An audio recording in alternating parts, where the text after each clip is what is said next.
Good morning and welcome to the Board of County Commissioners. We have a zoning meeting this morning. Today is Wednesday, July 17th, 2024, and we are about to begin with the roll call. Mr. Clerk, go right ahead. Commissioner Barnett, Commissioner Baxter. Here. Commissioner Bernard. Here. Vice Mayor Marino. Here. Mayor Sachs. Here. Commissioner Weiss.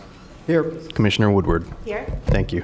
Let the record reflect we have a quorum, and Commissioner Barnett is excused from today's hearing. So, if I could ask Commissioner Weiss to lead us in an invocation, please.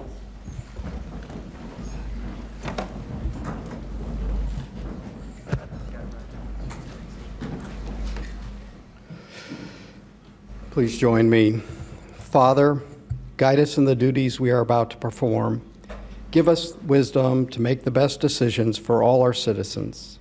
Help us to remember that no problem is too small to escape concern and perplexity too great to resist a solution.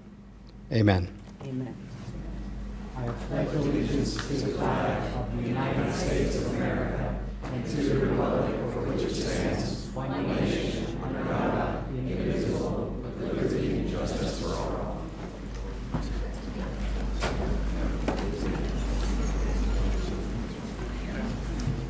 Very, very good. Okay. Do we have notice? Yes, we do. And do we have proof of publication? Yes, we do. If I could have a motion to receive and file, please. Very good. That's Strickler. And if we could have since this is a zoning hearing, all witnesses who will testify will please stand and be sworn by our attorney. Did we do a vote on that motion? Yes, we do. Okay. Mayor, may I be Oh, recognized? wait a minute, just 1 second. Could we restate the vote for the clerk? Absolutely. Could I have all those for the receive and file? Is anybody opposed? See that it passes unanimously, 6-0. And may we restate the maker and the second? The maker of the first is Commissioner Bernard, and the maker of the second is Commissioner Baxter. Very good. You keep us legal here. I appreciate that. All right. Go right ahead. Thank you. All those wishing to testify or speak on today's items, please rise and raise your right hand. Do you swear or affirm to tell the truth, the whole truth, and nothing but the truth? Thank you. Very good. Are there any amendments to the agenda? Yes, we have actually 2 amendments to the agenda, one labeled amendments to the agenda and an addendum. So I'm going to kind of go back and forth on this, but on the first amendments to the agenda, item number 2, DOA 2023-01761, Adolph and Rose Levy JCC. We have an amendment on our agenda specifically for the staff recommendation to reference both exhibits C1 and C2. An amendment to the agenda for the development order amendment to correct the acreage from 115.62, or that's supposed to be 115.62 acres rather than 115.77. We have an amendment to Exhibit C2, our use limitations, correcting some references to the uses and buildings. On the addendum for the same item number 2, we have an amendment to Exhibit C1, all petition number 3, to have the correct reference to the site plan dates, and an amendment to Exhibit C2, all petition number 2, for again a correction to the reference to the date of the site plan. Moving back over to the amendment to the agenda, we're modifying number 3.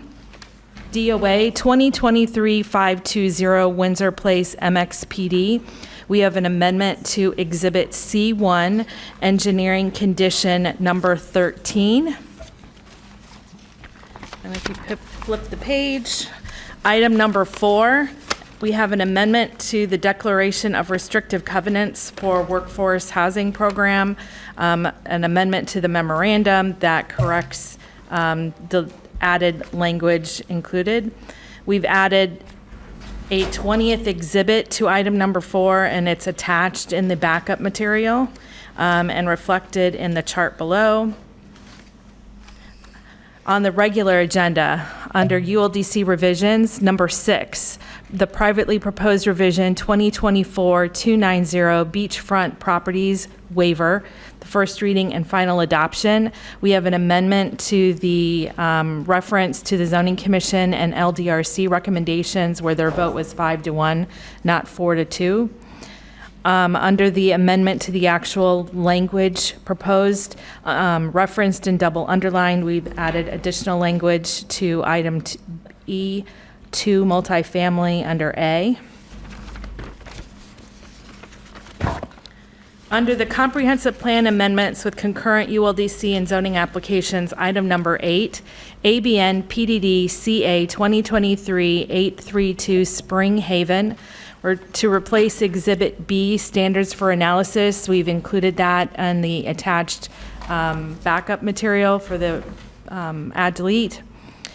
Deleting an amendment to Exhibit C1, Engineering Condition Number 3 is being stricken. For planning, number 8, we've added some additional language for clarification. We're proposing to delete condition number 9. And renumber number 10 to be number 9. For zoning applications, number 9, ABN PDD CA 2023-996 Cypress Creek PUD. We have an amendment to the official zoning map amendment rezoning Exhibit C1 to add engineering condition number 9. Under health, we are doing an amendment to their condition number 1 as shown in strikeout and underline. For environmental, we have condition 2 and 13 stricken. We're going to do modifications to Exhibit C2 for the Class A conditional use for the Type 2 excavation. We're adding an all petition condition number 2 for them to provide some updated documents at time of final DRO. Under the Health Department, for Exhibit C2, we've added condition 1, which has subparts A through L. Site design condition number 1 is also proposed for Exhibit C2, and use limitations 1 through 4 for Exhibit C2. On the addendum, under 9 as well, some additional modifications for Exhibit C1 for environmental, item condition number 2 as proposed with the underline, condition number 8 as proposed with the underline and strikeout. And I believe that is it. Anything else? No. Okay, very good. If I could have a motion to adopt the agenda as modified by Vice Mayor, second by Commissioner Weiss. All those for, anybody opposed, either to passes unanimously, 6-0. Very, very good. Okay. We are, and we have no, do we have any postponements, remands, withdrawals from the agenda? No postponements. None. Very good. So let's go on to the consent agenda as modified. Is there anyone here who wishes to, any commissioners wish to pull up anything from the consent agenda as modified at this time? Seeing no one, do I have a first to approve the consent? Disclosures. The disclosures on the consent agenda. That's exactly what I was going to say. So let's go forward on the first one on the consent agenda, and that would be for the Northwest Point. Does anybody have any? Mr. Mayor, Mr. Conchi, Mr. Moore. You can just have each commissioner go through the list of all the consent, if that'd be preferable. That would be good. We'll start with Commissioner Baxter. Go right ahead. Thank you, Mayor. For the consent agenda, items number 1, 2, and 3, I do not have any disclosures, written, verbal, or site visits. Very good. Commissioner Bernard. Thank you very much, Madam Mayor. For item 1, 2, and 3, I don't have any communications. Thank you. Vice Mayor. No disclosures for consent. Excellent. Commissioner Weiss. No disclosures for consent. And good morning. Good morning. Do I have you no any- disclosures on You have no consent. disclosures. And the mayor has no disclosures. So let the record reflect that we have we could have a motion. We've already done it. I'll go ahead and replicate it. We have Vice Mayor has the motion, second by, as we did before, Commissioner Weiss. All those for, anybody opposed? See that it passes unanimously, 6-0. Now, I think we can just go ahead. Mr. Attorney, can we go ahead and just approve the consent agenda as modified? Unless no one needs to pull anything from the consent agenda. So I think we already did it, so we're going to move on to the regular agenda, which is found on page 5. So let's start with the ULDC revisions. Yes, good morning. Item number 6 on the regular agenda is under our Unified Land Development revisions. We have a privately proposed revision, 2024-290 Beachfront Properties waiver. This is for the first and final adoption. This is a privately proposed revision by an applicant, and so we will turn it over to them to present, and then staff. Very good. Thank you. Morning, gentlemen. I'm technologically challenged, and I'm here on part of the applicant. Oh, here we go. Am I up? He's pulling me up. For the record, Brian Seymour Gunster on behalf of the applicant. Here we go. So try to make this work. It vibrates when you push it, so it tells you you're doing it right. That's actually very helpful. We're here today on a simple request. Life is too stressful to not try to have a little fun. Absolutely. So we're here on a privately initiated request so that owners of beachfront property in a limited area of the town have an opportunity to come ask you for something. That's what we're here about. That's what the waiver is proposing. So it does have two elements to it. One is it allows for a limited waiver for a setback in the front and allows for a possibility for additional waivers on the side setbacks. And I'm going to get into a little bit of what that looks like and what that means in the language later. But this is really what we're talking about. But at its core, it's really saying, can we come ask you later? Without this, we can't even come ask for anything, which then puts a lot of folks in a bind because the properties that are there in this area of the county have been there for a very long time. They were built 40 to 50 years ago. Since that time, the coastal construction control line was moved, and George Gentile, who's the project planner, will show you that in a little bit. And that occurred in 1997. Obviously, we all know about what happened in Surfside and the importance of looking at those properties and potentially putting millions upon millions of dollars into keeping them from collapsing. And no one questions the need for that. It's the impact of that that creates some of the problems. In addition, you've got FEMA-based flood elevation changes. You've got changes to the building code. And now we have, based on a number of factors, new building options and ideas that creates resilient design and construction. So the type 2 waiver is, again, just an option, and it's really about what could happen. So certainly we don't hide from the fact that this is specific, this came up specifically relative to a specific condo that would have an inability to meet the new standards under Surfside. That's a fact. It is not only about that, however, because just because you shore it up to a current standard, you're not making it a Cat 5 building. You're not making it so that it can withstand a hurricane that stalls over it. And if that happens to any of the buildings in this area, and they have over 50% of the damage, they all would have to start from scratch and try to meet the new code. And again, this waiver doesn't give them a right. It gives them a right to go talk to some folks. Obviously, everybody, I've been here for a long time. You don't go talk to your neighbors. You're not going to be standing in front of this commission very well. So it means go talk to everybody, go through this, and then try to present something to this commission for your ultimate determination on design. So with this, I'm going to turn it over to George. George will go through some of the details, starting with the changes in the CCCO. And then I'll come back to the language. Good morning, Mr. Gentile. You're recognized. Thank you, Mayor. Again, for the record, George Gentile, representing the project.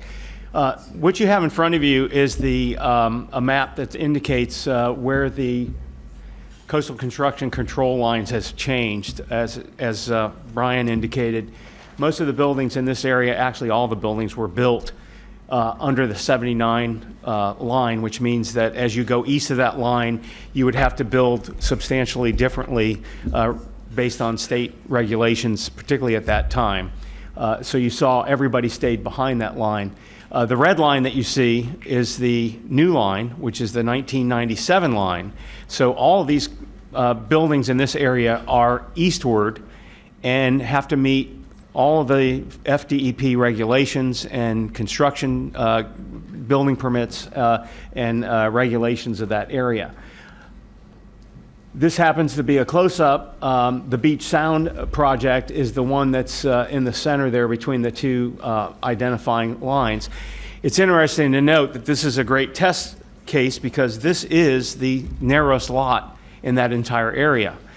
It's still, the fact is, though, as Brian indicated, that if there is a major storm event and 50% of those buildings are damaged, they would be starting from scratch, and they would also, too, have to meet all of the new building code regulations that came in, particularly this past year, December 31st, as well as the FEMA new guidelines and the FEMA flood elevation information.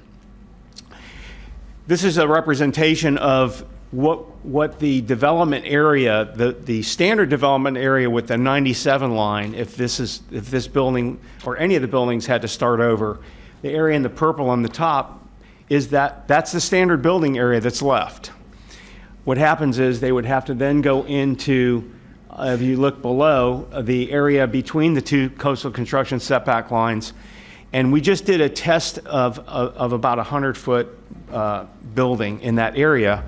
And the two red lines that you see are the overlapping setbacks based on your code today. So in other words, they would not be able to build to close to any of the heights that the other buildings are in that area because their setbacks would be overlapping. There'd be nothing left to do on the property at all. We did have to, per your code, look at other local government comparisons. We looked at building heights, we looked at setbacks and those items, and those all became a part of the application that we submitted. The consistency element of this is that the ULDC revision does not violate any state, federal, or local laws. The analysis demonstrating consistency with the plan, there was an analysis provided. The finding of internal consistency with the ULDC was done. Your staff report indicates that. We identified those properties that may be affected in this area. There's 7 in the county. There are 7 buildings in this area that would be affected by. And again, as Brian indicated, this is not a right. This is a way to just come in and talk about how they may have to redevelop and to give them some relief if they had to based on the regulations. They still have to come back here for site plan approval. The commission would have full ability to deal with that waiver. The analysis examples we showed are similar land development regulations, and the staff recommendation, the revision, they indicated should be approved. In your staff report, you see that. And we are consistent based on letter provided by your planning department that we are consistent with the plan. And I'm going to turn it over to Brian to go ahead and finalize things. So this is how the language will actually work. And we've been here, I think this is our 3rd time here, and I think we were before the Zoning Commission 3 times, once in their capacity as a review, twice as the Zoning Commission. But it starts with allowance in type 2 waivers. So as you can see, there are a lot of potential type 2 waivers. Again, these are all asks of the commission with some standards there, which we looked at in creating what we did. It's adding in the opportunity. You can see the limitation to the RH, RM zone beachfront properties and identifying to the standard you look to right here, which is in the middle of that paragraph. And it then goes on to, here's what it is, and there's a whole lot in there. But I'm going to focus on one, because it's the one that's been questioned by Mr. Bain in his letter, relative to compatibility with surrounding uses. Now, when we were at the Zoning Commission, I can't remember, I think Lisa said it was 100 and something, over 100 times. The word compatible, she'll have it, I'm sure, she's smarter than me. Over 100 times the word compatible is used in the ULDC. And so we do think that's a viable standard. It allows us to look at what's around us and everybody saying, okay, what it is and how do things work, and then you would make a determination on whether that's the case. I did read Mr. Bain's letter that he sent late yesterday, where he again talked about all the litigation that would be occurring. You could certainly ask the county attorney, given the 100 and whatever number of times it shows up, how much litigation there's been over compatibility in the past. But I'm quite comfortable with compatibility as a standard. That said, as we always do, we looked and said, if we could define a specific standard, what would that ratio look like? And so we had our architects put together an idea. And again, the construction, just to go back to what was, will never work. Construction costs are way higher. Regulations are much different. You can't just take what was and put it back. And so we looked at some ideas, and we would be willing, and this is just something we looked at, we would be willing to identify language that says that any building above that 35 feet, any portion of that building above 35 feet, which is your baseline before you have to get into additional setbacks, would have to be set back 7.5 feet of height every additional foot of setback.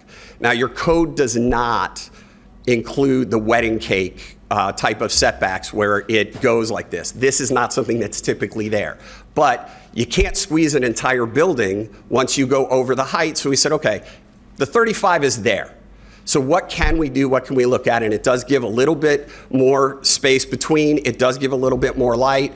And it does put a cap. Now, this is the narrowest property, so this is about as big as anyone could ever go. Some of the other buildings may be able to go higher, but if you wanted something more than compatibility, if you're really worried about that, this is a standard that could work, and we provided the language to the staff. But again, you've got limits on this. It's only about the setbacks. It's nothing else that's in the ULDC.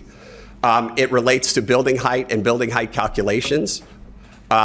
With a maximum reduction in the front, and again, either compatibility, or if you want to define standard, what I call the 1 to 7.5 ratio. And again, we provided that language, which was discussed with Mr. Stone as well. He didn't like what I first wrote, so we rewrote it. So where we're at today, after our third time, is that everybody so far, Zoning Commission, y'all previously, the staff, everybody's on board with this, just allowing for a few things relative to your code on setbacks and height, so we can try to give people an opportunity, if they want and need, to come back and ask you for a waiver. And so with that, we're happy to answer any questions that you may have. I don't know that I need any time for rebuttal, but if I do, I'll probably just stand up and the mayor will see me and either tell me yes or sit me down. You can always see you, Mr. Seymour. Are there any questions for Mr. Seymour or Mr. Gentili at this time? Vice Mayor Marino, you're recognized. I'm guessing we have cards? We do. Okay, but I'll reserve gonna- my questions till after the cards. Okay, very good. So, Mr. Seymour, at this point, we don't have any, but it could happen during the course of these discussions. Understood. Thank you, That Madam will pull Mayor. you up again. I know right where you're seated. We'll be here. I know you are. Okay. Would staff like to proceed at this time, please? We do have a staff presentation. Jerome Audi for the office, principal planner, will come to the mic. And I would like to point out that that height limitation that was proposed by the applicant, we did include in the add delete. It's on page 2. And that will establish that the sites above, of the height above 35 feet will get 1 foot per 7.5 as they proposed. But Jerome can give an overview of our staff presentation. Mr. Odie, you're recognized, sir. Good morning. Jerome Ate with the Zoning Division, here to present on PPR 2024-290 beachfront property waivers. So here, this is a privately proposed revision to the Unified Land Development Code to allow a Type 2 waiver process to reduce the front setback by 5 feet and the side setbacks. So this would allow redevelopment of these multifamily structures, as you see on the slide there. So again, the proposed waiver will be an optional Type 2 waiver process, which will be approved by the Board of County Commissioners, and it allows a maximum 5-foot setback at the front and a deviation from the 1-to-1 over 35 feet. And we, as you can see in the add delete, and as mentioned by the applicant, we have had staff discussions along with county attorney and the applicant. After the zoning commission hearing, there were some discussions about the height, and from those discussions, we have added to provide a 1 foot of setback for each 7.5 feet above the 35-foot maximum building height, and this will only apply to the portion over the 35 feet. So staff is in support of the concept and all the other comprehensive plan, ULDC, federal, local, state, and every other regulation will have to be complied with this type 2 waiver process. It does not allow a deviation from those. So here on this slide, you'll see the 7 properties that this waiver will be confined to. We have added restrictions or criteria as it relates to the building height. The existing waiver will only apply to those 7 parcels here because those 7 parcels currently have structures that are greater than 35 feet in height and more than 3 stories. So here's a side-by-side view of the 7 properties, again with the stories in comparison with the subject site, which is the 4-story there, which is the smallest site. And here again, we have a side-by-side of the subject site in the middle and the 2 on each side. So at the Zoning Commission on July 2nd, we had the Zoning Commission recommended approval by a vote of 5-1. And acting as the LDRC, they recommended that the proposed changes are consistent with the comprehensive plan, also by a vote of 5-1. And here, this is the approval hearing, which is first reading and approval, and the staff motion is to adopt an ordinance approving the proposed ULDC revisions. Thank you. Any questions, Mr. Ota, this time? Very good. Thank you, sir. Staff, do you have anything else at this point? None. We do have some cards, and I'm going to ask Commissioner Weiss to, how many cards do we have? 3. 3 cards, that's not bad. All right, go right ahead. As you hear your name, you know what to do. Are you ready, Vice Mayor? I am. I'm on. Okay. All right. Ed O'Sullivan, followed by Gerard Collins and Seth Ben.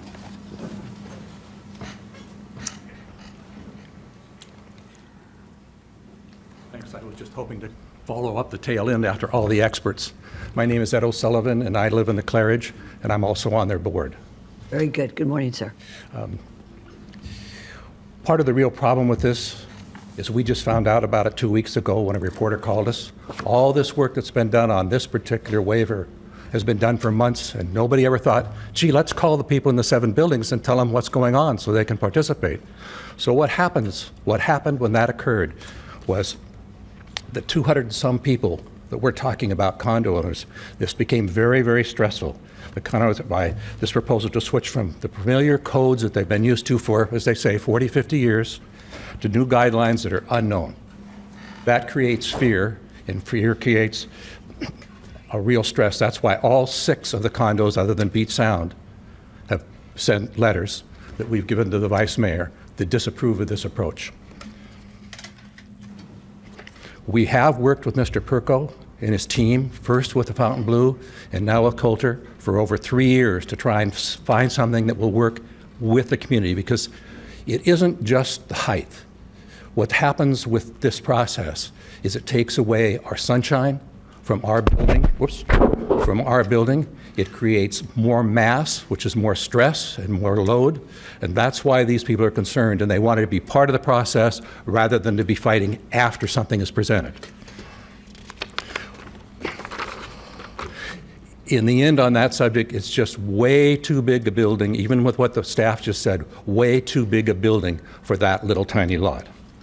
As far as the milestone issue, which I think is very important, again, to the Vice Mayor, all 6 buildings are or will meet the milestone, and they're spending from $1 million to $3 million to do that. That's they love their buildings, and they're going to stay. The only one that hasn't, but has all the money to do it, there's no hardship, is Little Beach Sound. They received $2.5 million forfeit from the escrow when Fountain Blue withdrew from the project. When we worked with the Beach Sound people a while ago, it looked like their range to make their milestone goal was going to be between $800,000 and $1.2 million. That left them $1 million in the bank to spruce that building up and make it really compatible. We've had another building on the island that's done that. Just mentioned that little 4-unit building, Lily's Landing. They let it go down a bit, just like Beach Sound. They didn't maintain it. A couple years ago, they came in, did a complete refresh on the outside. Units in that building were selling on an average of less than $1 million. Now they're selling on an average for $3 million, and it fits in with the community, no harm, no foul. When the applicant talks and states demolition of existing structures, redevelopment of the coastal sites, that's what they say. That's the only way to do it, is to destroy it. Would you like to finish up, sir? That's quick. Was that 2 minutes or 3 minutes? That was 3, sir. Wow. Okay. Beach Sound can be restored and made so those units will sell for $3 million. They have the money in the bank to do it, and what that does is fits for everybody in the community. And you don't have to tear it down. I've had very good luck since I moved to this committee 15 years ago restoring things, and they usually work well for the neighbors and the customers and all the people around them. Thank you. Thank you very much, sir. Gerard Collins.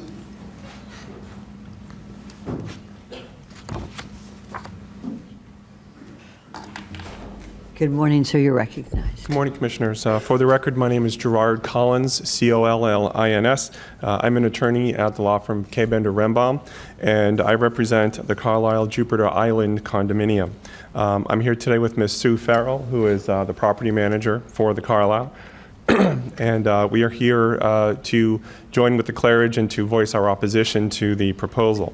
The Board of Directors of the Carlisle has asked me to appear before you this morning to voice their opposition to the proposed plan of development. The Board has asked me to read a statement concerning their position. The Board considers the redevelopment proposal to be a self-serving move by a developer to increase density with no regard to the negative impacts on the environment, the ambience, and the beauty of the island and the surrounding areas. Any representation by Pergo Development that they have the support of the neighboring owners would be patently false with regard to the residents of the Carlisle. Should the proposal survive past this early exploratory stage, we will join with our neighbors in vigorous opposition. So I'm here to put the positions of the Carlisle on record that they vehemently oppose the proposed plan of redevelopment. Thank you. Very good. Thank you, sir. Commissioner Weiss? Seth Ben. Good morning, sir. You're recognized. Good morning, I'll make Mayor. sure. Good morning, Has everybody Commissioners. received, you submitted a letter to everybody here? I did. Very I good. did. Okay, go right ahead, sir. Thank you, Seth Bain with Lewis, Lohman, and Walker, certified in city, county, local government, and a certified planner. I'm here today on behalf of the Claridge, and Mayor, if I may, I'd like to request a few additional minutes to make my presentation. We stand in the same position as the applicants today. We're one of the people that you're considering changing the zoning code for, so I'm going to ask for just a little additional leeway time-wise, if you'll be so kind of great. But not a lot of cards. I know you got a lot of cards out here for other projects, but Let me ask the members of the board.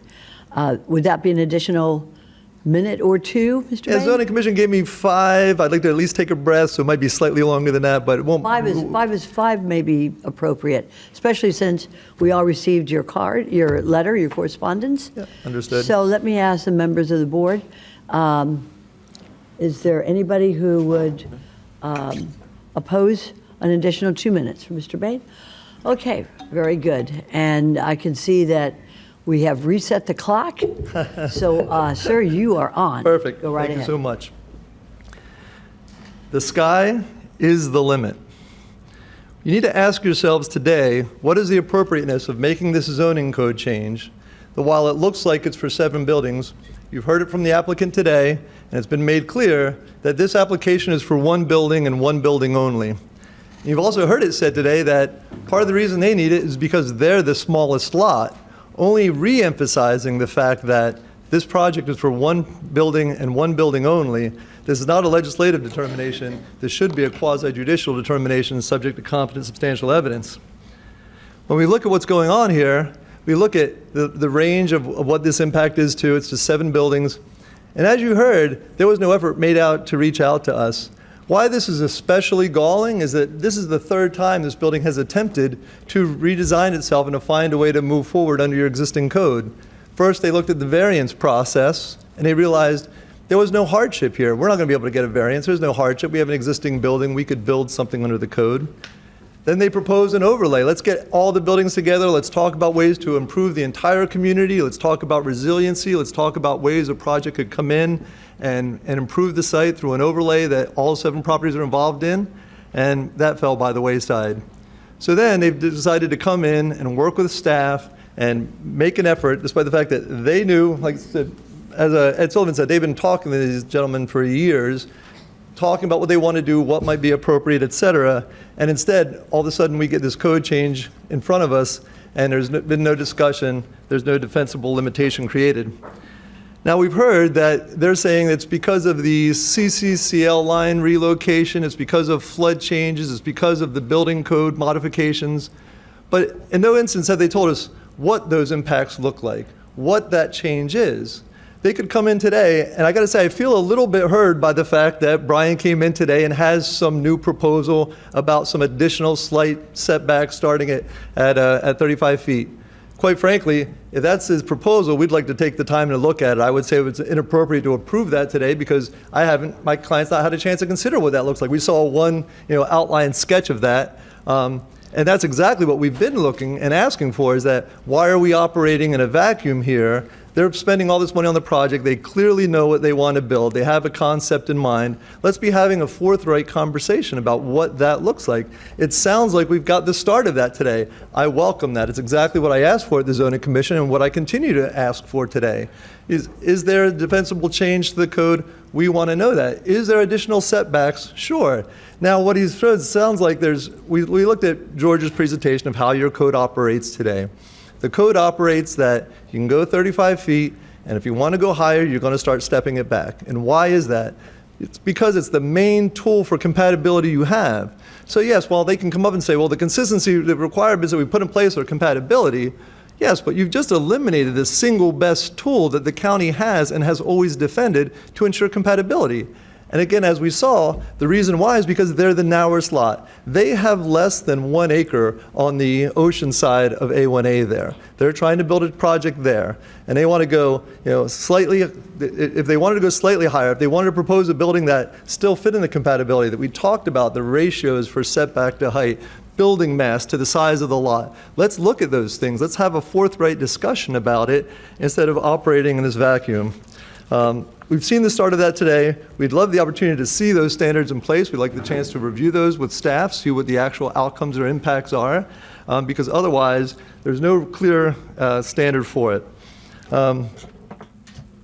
So it was pointed out, we don't want to end up in a spot where we're in litigation. The fact whether there has or hasn't been in the past doesn't change the fact that it's an option, and that's not what we want to engage in. We want to engage in defensible standards. It seems like we're on a path towards that today. Let's have a chance to look at those. Let's have it come back and say, okay, what are the impacts to this property? How does that look like? How does it compare to the other sites on this strip? We'd love that opportunity so that we can put clear, defensible, measurable standards in place. And then when they come in with the building, we don't even have to show up because we know that it meets the code standards you've put in place instead of some vague standard. So with that said, happy to address any questions. We'd like there to be defensible standards. We'd like time to review what was proposed today and come back to you so that we can have the time to understand that. Otherwise, the sky's the limit. Thank you. Thank you very much. Do they have any questions? Yes. No. Okay, I'll have Commissioner Baxter. Sir, you might want to just stay up here for a minute. Mr. Bain? Yes. Go right ahead. Commissioner I Baxter, you're apologize, Mayor. I recognized. should have been more clear. My questions are for staff. Oh, okay. Thank you. Thanks anyways. I'll give them a shot.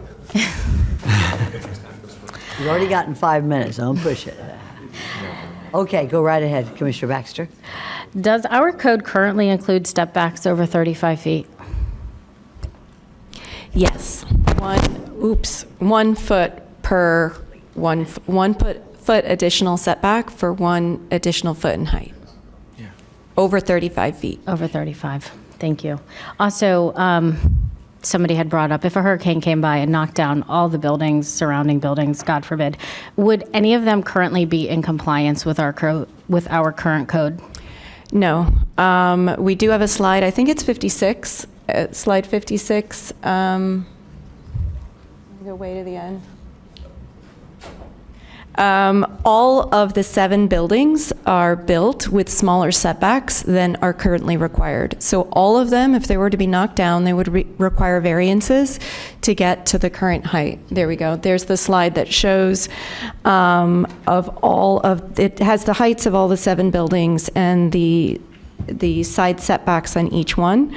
The side 1 shortfall and the side 2 shortfall show how there's a shortfall of setback for all those existing buildings except for Beach Sound. So, except for that, everyone would either have to do variance or this waiver that's being proposed today? Correct. One more card. Oh, of course. So any applicants, if we approve this waiver, basically just come to us and we get to review the compatibility of the surrounding neighboring buildings, is what this does. Correct. If the waiver is approved, they would come to this board and have to demonstrate that they're compatible and consistent with the code and their proposal, as opposed to right now, any of them could go to the zoning commission and ask for a variance. But this would be a waiver at this board rather than a variance at the zoning commission. And I will say I do like the idea of not everything fits in a box. Not everything is going to, we're not going to know what's going to come across. I think you guys see that even more than us. A lot of things don't necessarily do exactly what we think they're going to do. So I like the idea of keeping this open. I like the idea that it will come before this board and we get to decide if it's compatible or not. So I do thank you guys for doing all the homework, putting this together for us. I just appreciate it. And I'll wait to see if anyone else has comments before we make any motion. Thank you so much, Commissioner Baxter. My question is, there's a requirement that we give notice to everybody who is going to be affected by these changes or not? With the Unified Land Development Code change, the requirement is for posting in the newspaper. There was a Beach Sound Association meeting that staff was in attendance in case questions came up on this on April 1st of this year. And no questions, Wendy attended and no questions came up. But there is no specific ULDC notification requirement, but we were under the understanding from the applicant and reached out to the various condos quite a bit ago. I think George could speak to that, what he's done. Very good. I'll wait till he gets up here. Thank you very much. Okay, we have one more card, and Commissioner Weiss? Michelle Sylvester. Ms. Sylvester, you're recognized. Thank you so much for taking the time to allow me to come and speak to you. I am a resident of Beach Sound, and I am also a local insurance agent. I've been in the area for over 35 years, and I've seen it just grow and blossom. And I think that the builder, Mr. Perko, is an excellent builder, and as an insurance agent, what he's putting in place that would take over the current small condo, what he's putting in place is an improvement, but in all levels, eco-friendly as well as safety.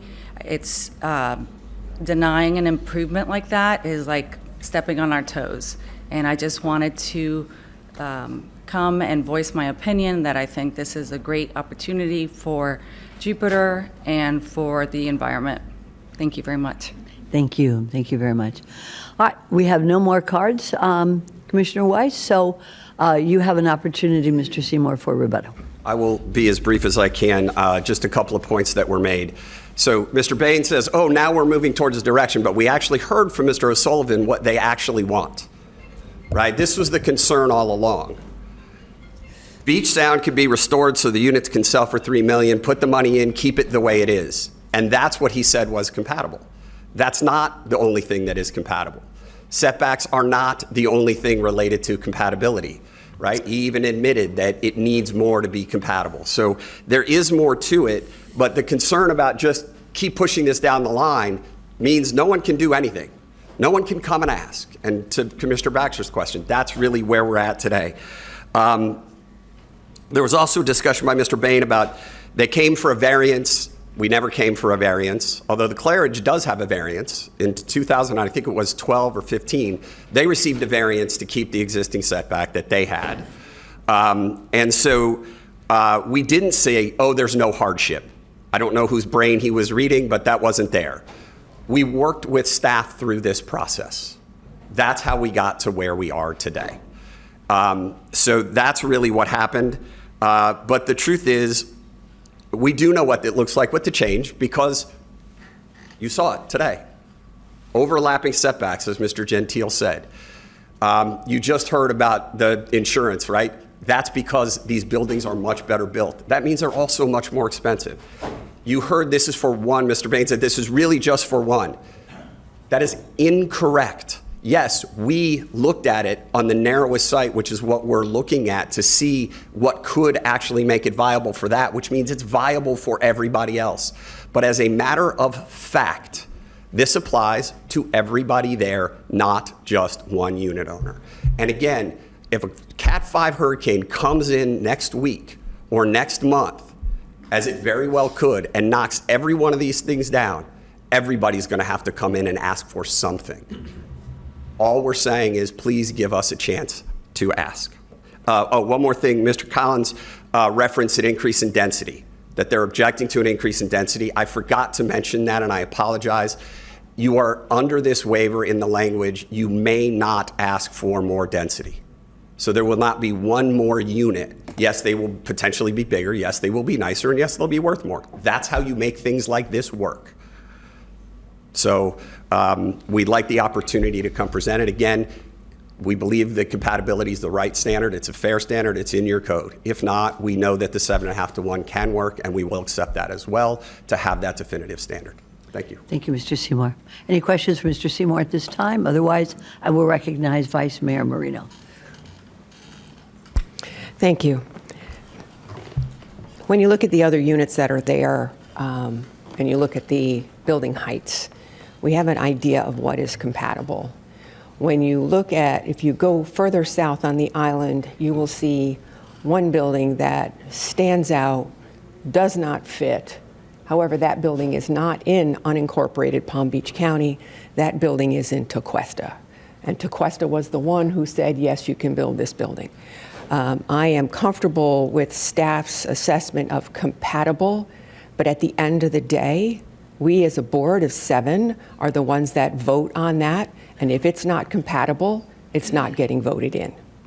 So I'm comfortable with the language as the district commissioner, and I know that I've upset a lot of people who live in those 7 buildings. I apologize. I believe this is a fair assessment of what can be done, but at the end of the day, the board, this board, actually, I don't know if it'll be this board or another makeup of this board, will be the ones that will be saying yes and no. And I do not foresee anything that is going to be non-compatible to what is already there. And God forbid we should have a hurricane. Lord, I don't want to hear those words in this chamber. But if something happened and all those buildings were destroyed, they'd be asking for the same thing. Thank you, Brian, for clarifying. I had written density down here. Thank you for clarifying. I was also under the belief that the density was not changing. But with that, I am comfortable with this because at the end of the day, it has to keep coming back to the board. We are the ones that are going to be saying yes and no. And it will be an option for all of those other buildings if they need it in the future. Thank you. Thank you, Vice Mayor. Commissioner Woodward, you're recognized. Thank you, Mayor. Just from staff, for clarification, what we're voting on today is whether or not to create a waiver process for these 7 properties. Is that right? We're not specific on any of these properties. It's creating a waiver. Correct. Okay. So if this passes, then what would the process be for someone to come in and use this waiver? They would have to apply for a public hearing application, and that would come before this board to request approval of the waiver to use this alternate standard of height rather than the other. Is this at a time when they would be contacting their neighbors? Yes, absolutely. They would be required to notify everyone within 500 feet, and the site would be posted, and also the newspaper advertisement. Okay, and last question, what are we allowed to judge under compatibility? What are you allowed to judge when you're making a decision on whether or not to find a project compatible? Yes. It's really, compatibility comes down to an analysis of the subject site and the proposal and the surrounding or adjacent land uses. In this particular instance, a lot of times compatibility comes in with use. For example, if it's a residential area and a commercial plaza comes in, you're looking at comparing residential uses to commercial uses. In this particular instance, you're looking at a corridor where all of these properties are multifamily. So this is not a multifamily to multifamily kind of, it's not changing the overall use. It looks scale, mass, and character. So we, for staff, when we would make a recommendation on compatibility, we would be looking at this site to the adjacent sites and use, same multifamily, it's the same, so it's going to be compatible as far as the use goes. But scale, mass, and character, we would look at the adjacent parcels in the overall corridor. And in this particular instance, one property is 9 stories and the other property is 8 stories next door. So we would take that into account on our recommendation with regards to any changes to this site and whether or not we think it would be compatible. So, it comes down to the board and staff, scale, mass, and character. So anything that comes after this vote, if this passes, all of the neighbors are informed, have a chance to be involved. That's when we're discussing height, site plan, all of that. But that's not what this is today. Correct. We would bring before you the proposal that they have, their building design and those features, the architecture and all of that, and the board and staff would look at that. Staff would make a recommendation. Do we think that proposal is compatible or not? And a lot of times before we get to these hearings, we work a lot with the applicant on compatibility. We increase buffers. We have wall changes, for your typical commercial next to residential change. So yes, we would be working with the applicant on what we would recommend would be compatible, and then that would ultimately be presented to you at one of these hearings and to make the final call. I'd like to add on to that compatibility isn't the only standard that we have proposed. So there are existing waiver criteria that the applicant has to comply with, which is not creating additional conflicts with other ULDC requirements, that it isn't a detrimental effect on the overall design, that there other alternative design options have been looked at. And in addition to those 3 that exist in the code, for somebody who's seeking a waiver in the RH zone, a property on the beachfront, they have to demonstrate that there's consistency with the comprehensive plan, consistency with the code in the other sections. So Article 14, environmental requirements, our flood damage requirements, and so forth. Compatibility is the one that we were just talking about, and that they've demonstrated some changed circumstances on why that waiver is necessary. So the staff report analyzes, it'll be those 7 criteria that we would have to support all 7 of them. Very good. Thank you, Commissioner. Yes, Vice Mayor Marino, you're recognized. At this time, I will go ahead and make a motion. Hold on just 1 second before you do. I know I'm going to recognize you to make that motion. Are there any other questions or comments for the staff? All right, we're ready to proceed then to the vote. And Vice Mayor, you're recognized. So, Mayor, I'd like to make a motion to adopt an ordinance approving item 6. Very good. And is there a second by Commissioner Woodward? I just want clarity whether that's including the proposed additional setback waiver that staff read. I just want to be clear on that point. Let's say yes. Thank you. Thank you, sir. All those for? Anybody opposed? See that it passes unanimously 6-0. Very good. Going right on to the next page. Thank you, applicants and all those who spoke here today. We're moving on now to 6C7. Spring Heaven MUPD, and staff? Yes. So under C, comprehensive plan amendments with concurrent ULDC, items 7 and 8 are kind of a package. But first we will go to number 7, LGA 2024-005, Spring Haven MUPD, and we can turn it over to the applicant. I'm guessing they will present on both 7 and 8. right? Let the record reflect that 7 and 8, and I'm looking at my attorneys, 7 and 8 are going to be taken together. We will discuss them together, and we will vote on them as one. Is that correct? You'll be voting for them separately. Number 7 is a comp plan amendment, and number 8 is a zoning application. And for number 8, you'll have to do ex parte disclosures. Okay, so we may discuss them together, but we're going to take them separately. Commissioner Bernard, you're recognized. Thank you very much, Madam Mayor. Just wanted to find out, do we have cards on this item? Okay. The answer is no. If we don't have any cards on this item, I don't know if any of the commissioners wants to get a presentation. Does anybody here would like a presentation? Seeing none? Madam Mayor, then go right ahead and... Madam Mayor, before we do that, let's do disclosures, and then I can make a motion. Very good. All right, Commissioner Weiss, your light is off. So let's go ahead and make disclosures. And I'm going to start this time from Commissioner Woodward. Go right ahead. I have no disclosures. Commissioner Weiss? I had verbal communications with Josh Nichols. Very good. Vice Mayor? No disclosures. Commissioner Bernard? No disclosures, Madam Mayor. And Commissioner Baxter? No disclosures, Mayor. And the mayor has no disclosures. All right, so who wants to go ahead and start this then? Commissioner Weiss, go right ahead. Thank you. Thank you, Mayor. As this is in District 2, I appreciate the opportunity to make the motion to approve item, this is going to be 7? 7, right here. Yep. And that's a future land use application. Very good. And we have a second by Commissioner Woodward.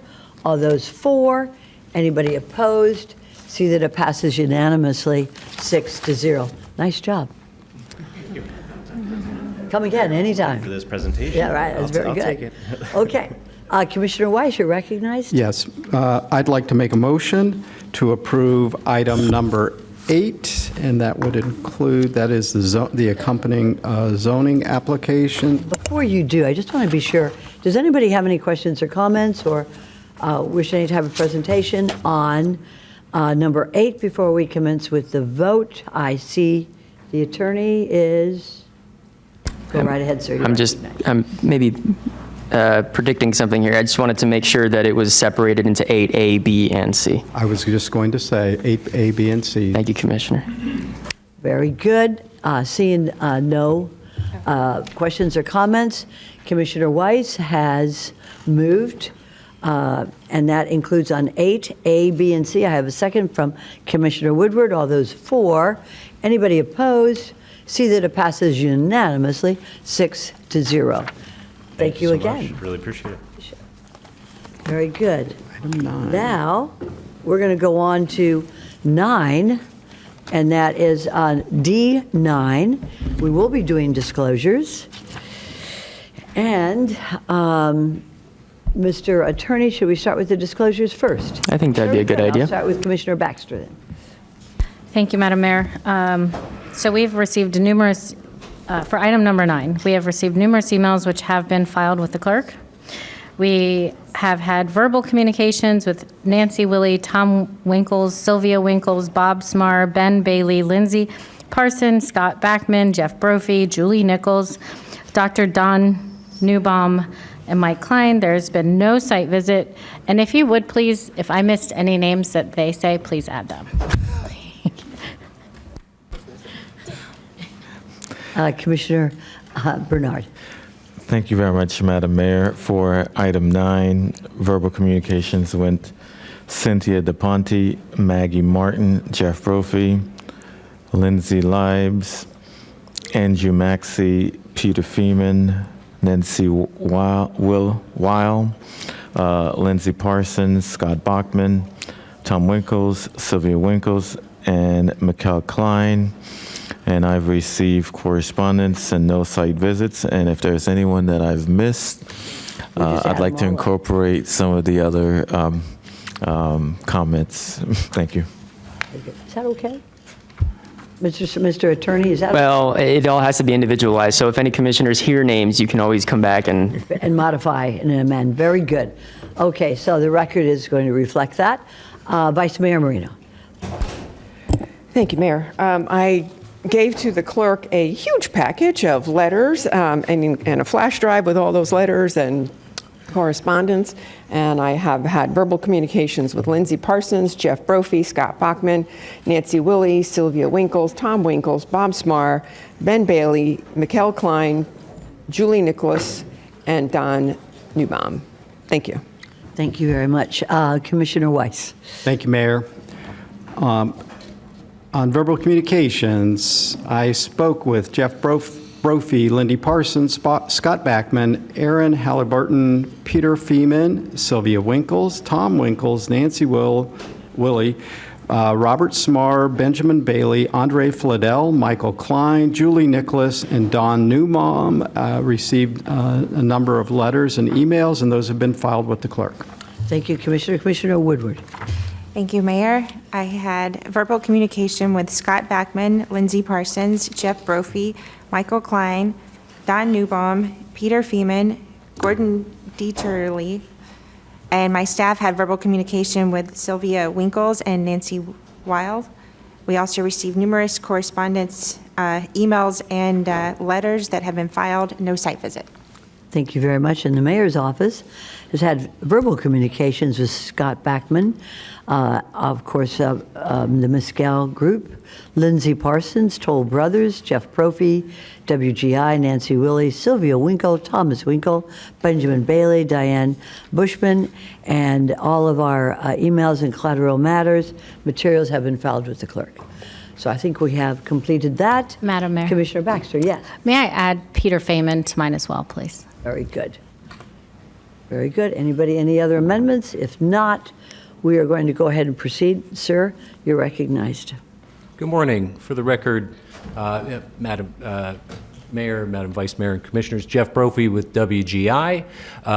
Here with me today is our entire consultant team as well as the developer Toll Brothers. So we have our land use attorney, Scott Bachman, our environmental attorney, civil engineer, traffic engineer, who I will bring up to answer any of the difficult questions that you may have after the presentation. Very good. Thank you for having us here today. Before you is the Cypress Creek PUD. And just for some context, the property that is before you is outlined in the red, shaded there, and it is approximately 122 acres of an abandoned golf course that was approved many decades ago. I'll get into the history here in a little bit, but the subject of the application before you today is that area outlined in the red.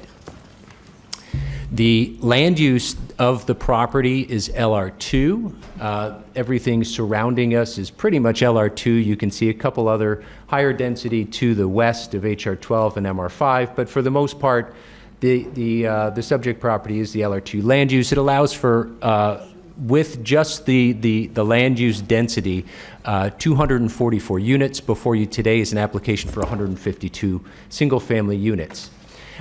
What's interesting about the property is, though, although it has the LR2 land use, it does have an inconsistent zoning.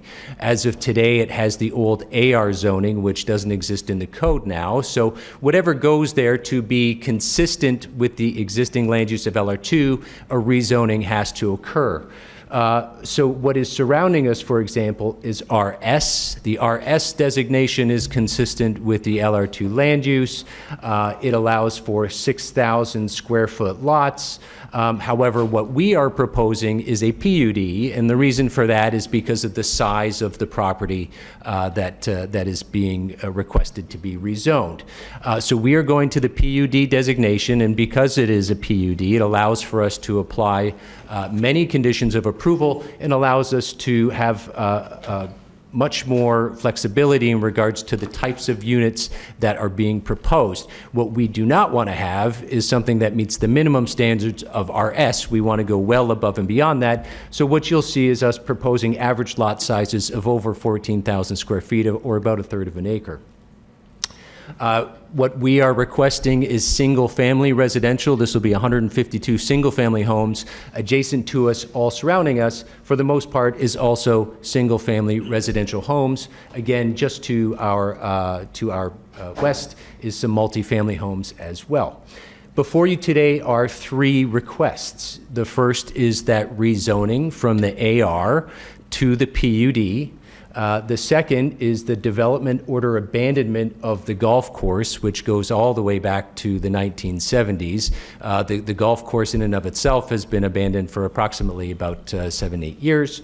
The Class A conditional use to allow for a Type 2 excavation. I'll get into the details of the drainage a little later on in my presentation, but because of the extensive lakes on the property, we will be going above and beyond the code in the code. If you go above the 10% allowance for excavated material to be taken off site, which were approximately 12%, you have to apply for conditional use. So we have applied for that and included that with this application.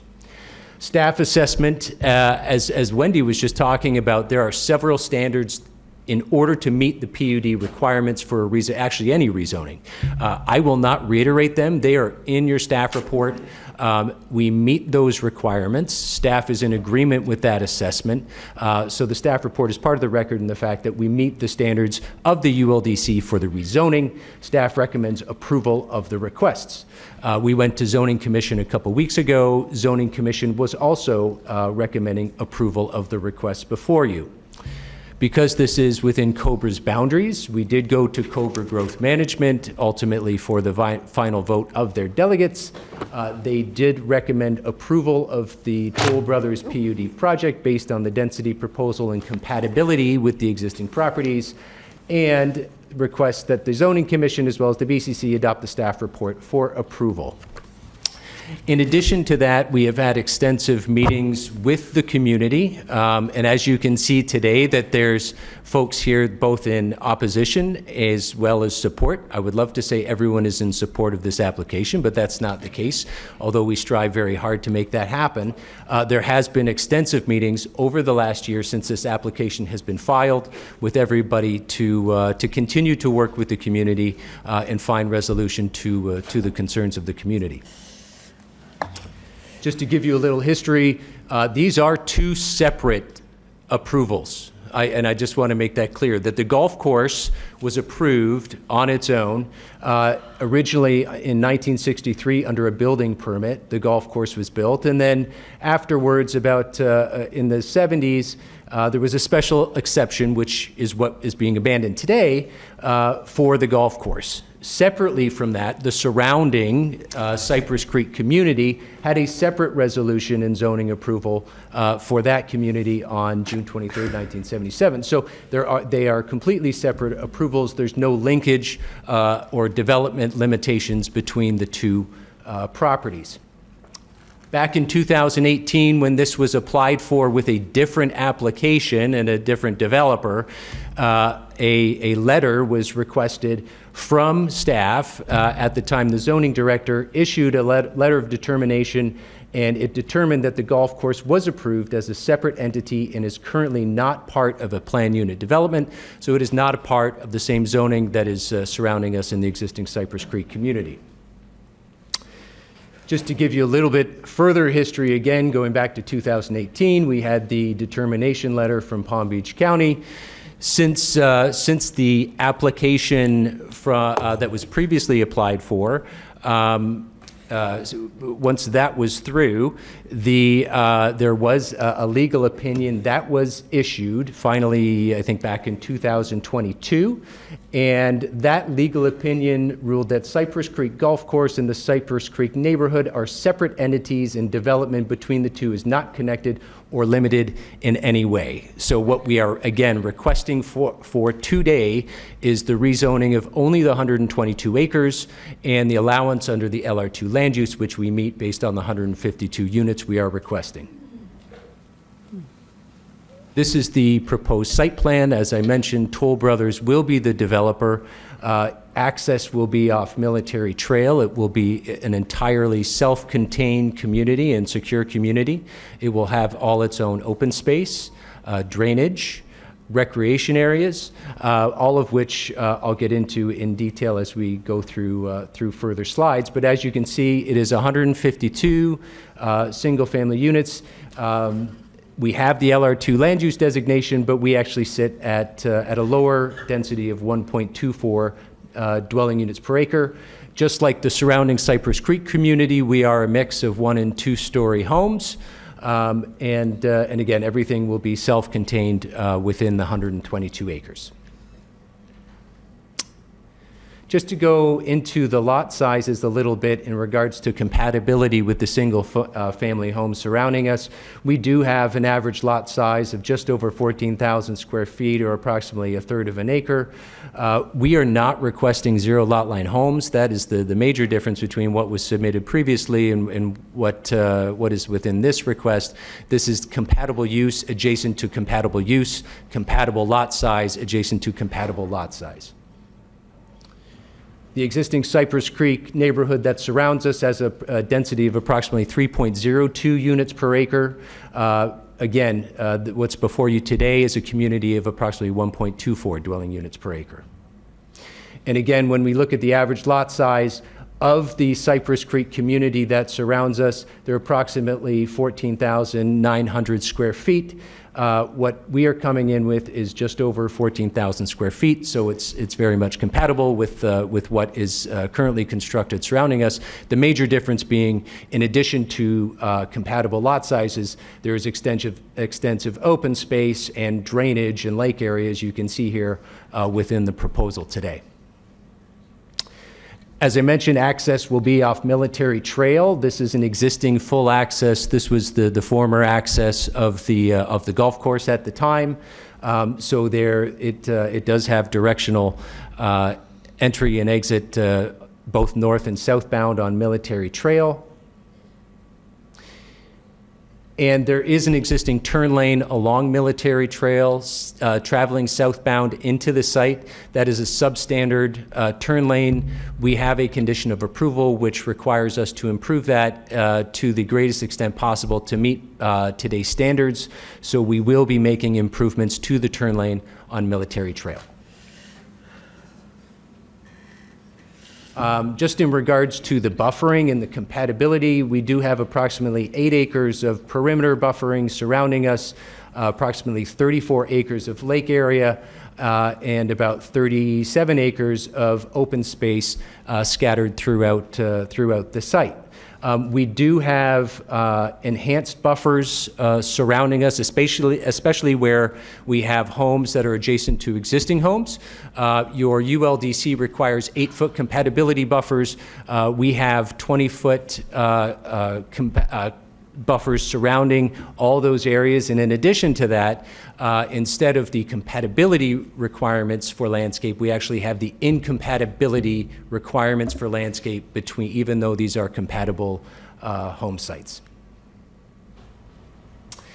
We do have 2 neighborhood parks within the development. We also have our own main recreation pod, which will have its own clubhouse. It will have its pool, everything that comes with an upscale Toll Brothers development.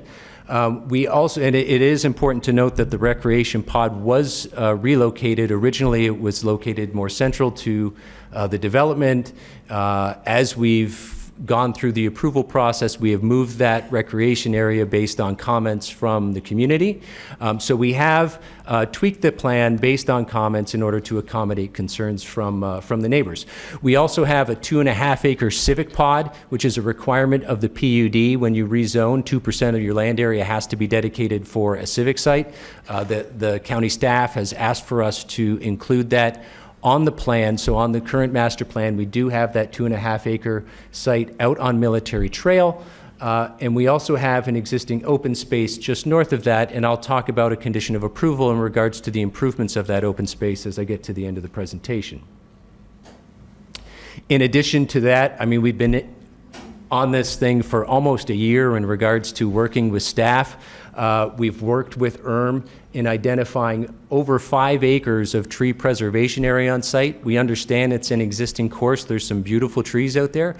We've worked with them hard to preserve as much of that area as we possibly can, and you can see those highlighted in the yellow here. And drainage, I know there's been comments and concerns in regards to drainage. We do have, you can see outlined in the blue, that is the lake system that is proposed. I'll show you the existing here in just a moment. But although what you're not approving here today is drainage, right? We're not bringing that before you, but we do have an extensive list of permitting that is required and has to happen afterwards, just like any other project. And this is the laundry list of different agencies that are going to review and have to approve the drainage before we put a shovel in the ground. And what's a little different in unincorporated county is, although preliminary drainage isn't something that is submitted with your rezoning application, we have gone above and beyond and started that process because we know it's a concern, and we want to make sure that that we are addressing the concerns of the neighbors in regards to drainage, how it's draining, the amount of drainage. So we have designed this up front to accommodate all of those concerns.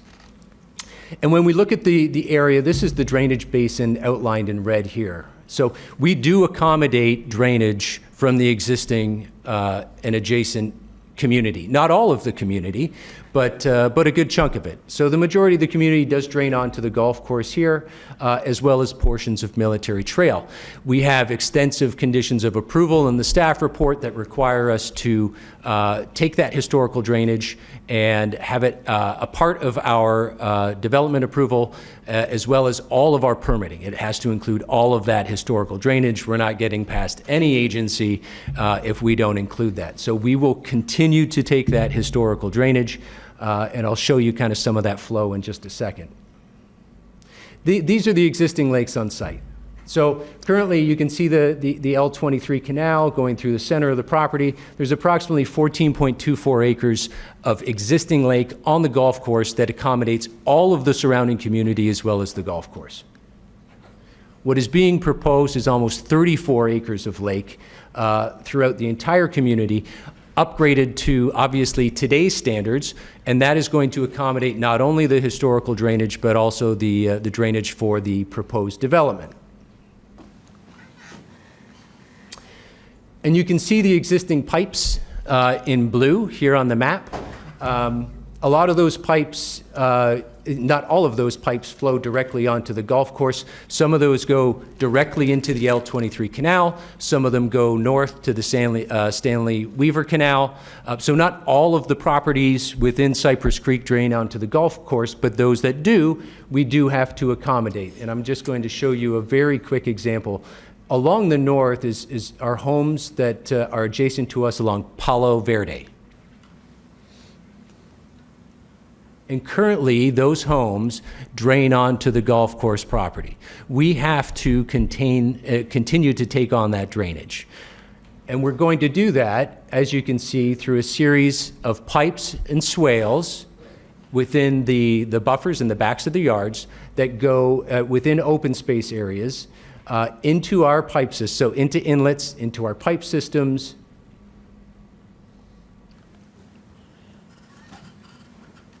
through additional, through our pipe system, ultimately into our lake, ultimately outfalling into the L23 canal. So you can see from north to south, we have to accommodate that drainage. We have designed to accommodate that drainage. We're not pushing anything back onto the existing Cypress Creek community. Everything that's coming onto our site is being taken onto our site, into our pipe system, and outfalling into the canal. Let me just stop right there. I have a question. Go back to that slide before we... Drainage is an issue. And yes, it always is. And having a golf course right there was a perfect spot for drainage. This slide, the red, and that's why I'd like to interrupt you right now because I don't see any numbers there to pull it back up. But let's talk about this for a minute. Those arrows, are they pipes or are they swales? They are pipes. Pipes. Now, it appears to me, and I'm not an engineer, but it appears to me that these pipes, will they be going alongside the new units or under the ground, or how will they go from outside that area through the housing units and into the into the drainage? Yeah, so they go beside the units. So what happens is, and you'll see this on any community, not just this proposal, but any community has to drain the site into the lakes and then into the outfall. In order to do that, you have to have drainage easements in between lots. Not every lot, but the majority, throughout the development, you'll see drainage easements, ranging anywhere between 15 and 20 feet that will have a pipe in it that will drain from the rear of the lot, usually into a roadway system and then into the lake. So these pipes are under the ground? Yes, ma'am. And who maintains these pipes once the community's there for a couple of years? And The HOA. The HOA will. That's very interesting. These pipes are under the ground and they flow through there's a number of housing units. They go under the ground into the lake. And the others go into the canal. Is that correct? That's correct. Okay. Is that the only area, or is that just illustrative? That's just an example of one area. So they will be throughout this new development, and the HOA will have responsibility for it? Yes, and I'll show you, actually, I have a couple sections that'll explain it even further for you. Okay, very good. Thank you. Go ahead. Commissioner Baxter, did you want to? I was just going to follow up, Madam Mayor. So the pipes running from the current houses would go under or through with an easement the new homes. And the new HOA would have to pay to maintain the drainage for the existing homes. That's correct. Yes. So the existing homes drain onto the golf course. We have to take that drainage into our system, and the new HOA, anything within the boundaries of the new HOA has to be maintained by that HOA. Thank you, Commissioner. Go right ahead, sir. Again, this is how far we've gone in regards to the flows. This was prepared for us by our civil engineer, who is here to answer any additional drainage questions. But you can see the flows, you can see that historical flow, those small wavy purple arrows that you can see that historical flow that's coming onto our site. We have to accommodate all of that drainage onto our site and again into our drainage system. So this is an example. This would be a lake section. You can see that yellow line. I put that yellow line there. That would be the back of an existing lot. That's the back of an existing home. This would be an existing home that's adjacent to one of the lakes or one of the open spaces. And you can see that everything is going to be sloped into our site. Nothing slopes back onto the existing Cypress Creek community. And in regards to those homes that have that do not have a lake beside them, where we have to get the water to the lake, again, you can see that line, that property line. That's the edge of the back of the existing lot. It flows onto our site. It goes into our drainage system, and it outfalls through those pipes in between the homes, right, ultimately into a lake. This is the separation. So this is the in between the existing homes and the proposed homes. You can see this is what a back-to-back unit looks like in Cypress Creek, right? And so they have minimum rear setbacks of approximately about 15 feet on either side. So those homes are about 30 feet between each other on the back-to-back examples of the existing homes. What we're proposing with the easements that we're talking about in regards to drainage, with the expanded buffers that we have, with our expanded rear setbacks that we're going to have in our homes, you're not talking about 30 feet in between homes with no buffer. You're talking about approximately 120 feet with upgraded landscape buffers as part of our conditions of approval. Again, this is just another example. This is one on the southern side. Again, approximately 100 feet in between the proposed and the existing homes. And sir, I'm going to interrupt you again for just 1 minute. Commissioner Baxter, you're recognized. Thank you, Madam Mayor. Could you go back to that slide, please? On the other one. Nope. Forward? The site map. Forward, please. There you go. At the top of this map, there's a very narrow distance between those homes? You're saying there'll be at least 100 foot between? So that is actually that's this section here. Because what we have is there's approximately about 20 feet. If you look on the left, that's the existing home. You have about 20 feet to the property line. And then due to existing easements, the proposed landscape buffer, and then the rear setbacks that we have within our house, within our lots, because those lots are a lot deeper. They're about 150 feet deep there. We have approximately, it's about 118 feet in between those homes, in that location that you were asking about. So not property line, but house to house. There'll be about 100 That's feet. correct. That's correct. Thank you.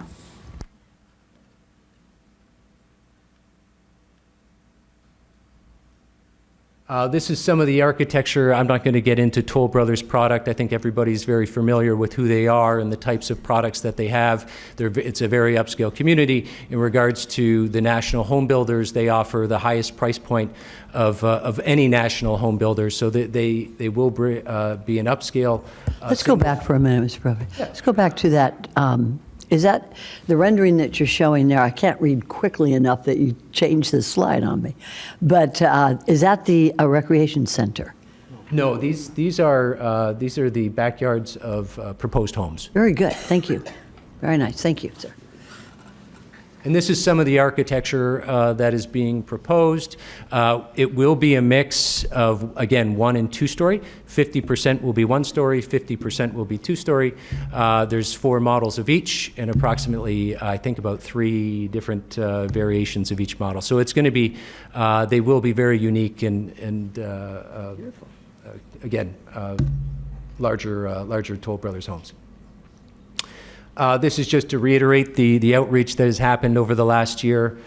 We continue to want to work with the neighbors in regards to concerns, all the way up until including some additional conditions of approval over this last week, both included in the staff report, both agreed upon in the add delete. I'm not going to go through them all. We're happy to answer any questions. They're in the record. We do have additional conditions that we have talked to staff about. One of the last meetings and one of the concerns that Commissioner Baxter had mentioned along Palo Verde is that specific section of homes. So we do request to include in the condition of approval for those homes that are adjacent to an existing home that we not only go above and beyond for that section along Palo Verde to have the 20 feet, but also to be upgraded to a 30-foot buffer in width along those sections to allow for additional landscape. We also have, again, that 1 acre of open space in up along Military Trail.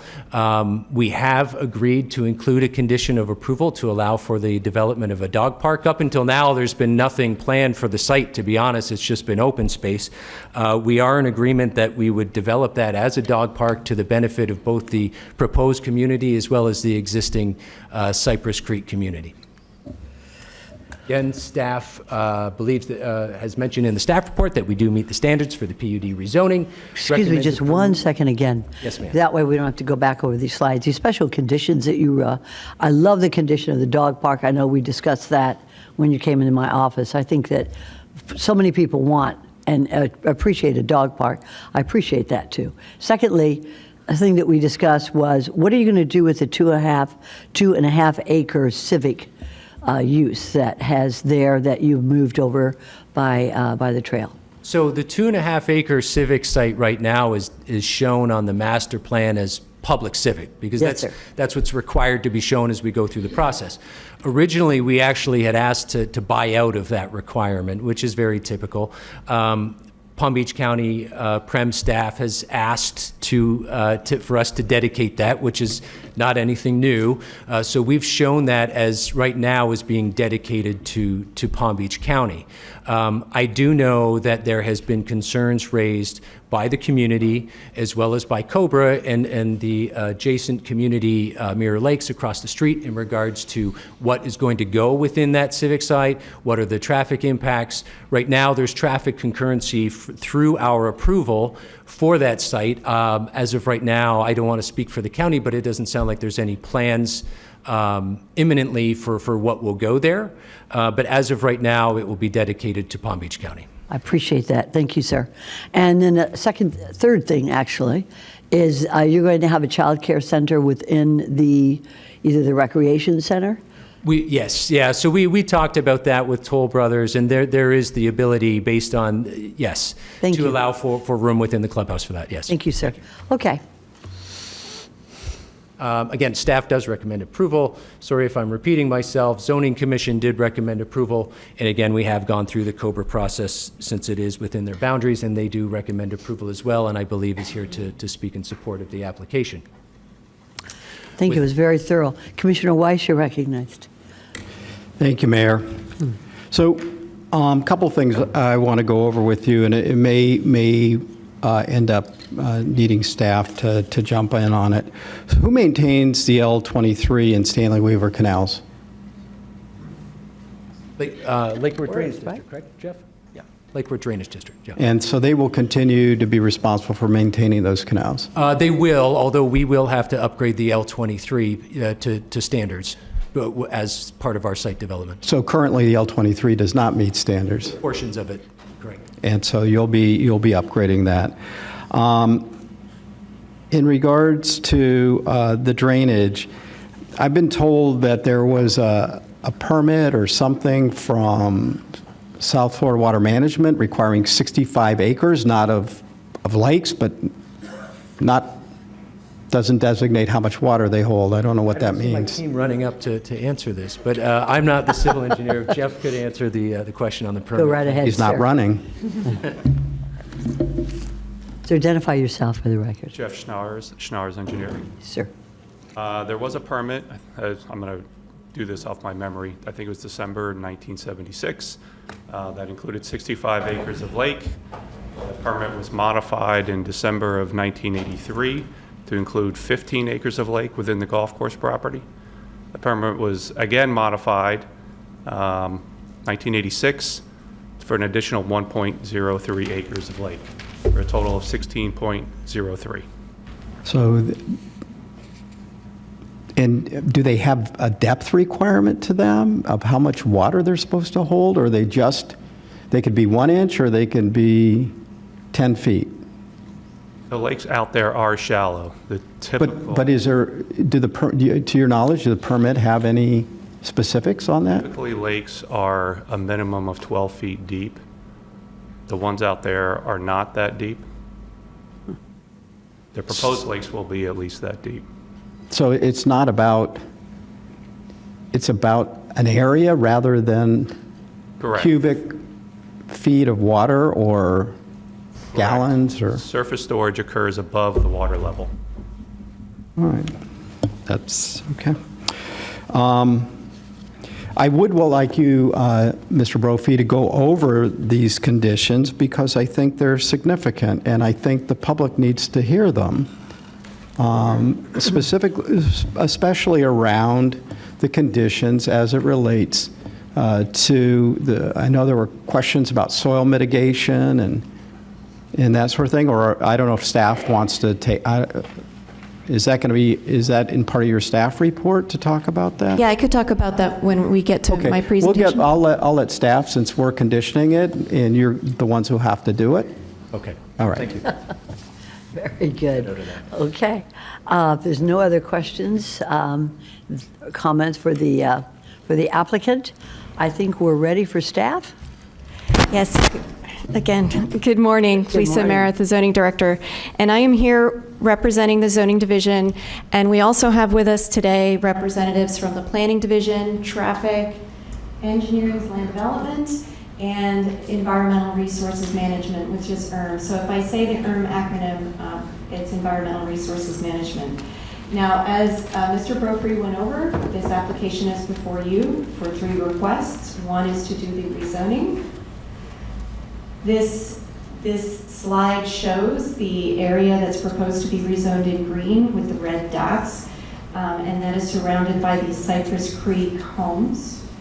And as mentioned by Mr. Brophy, this property in the early 60s went to building permit to develop a golf course.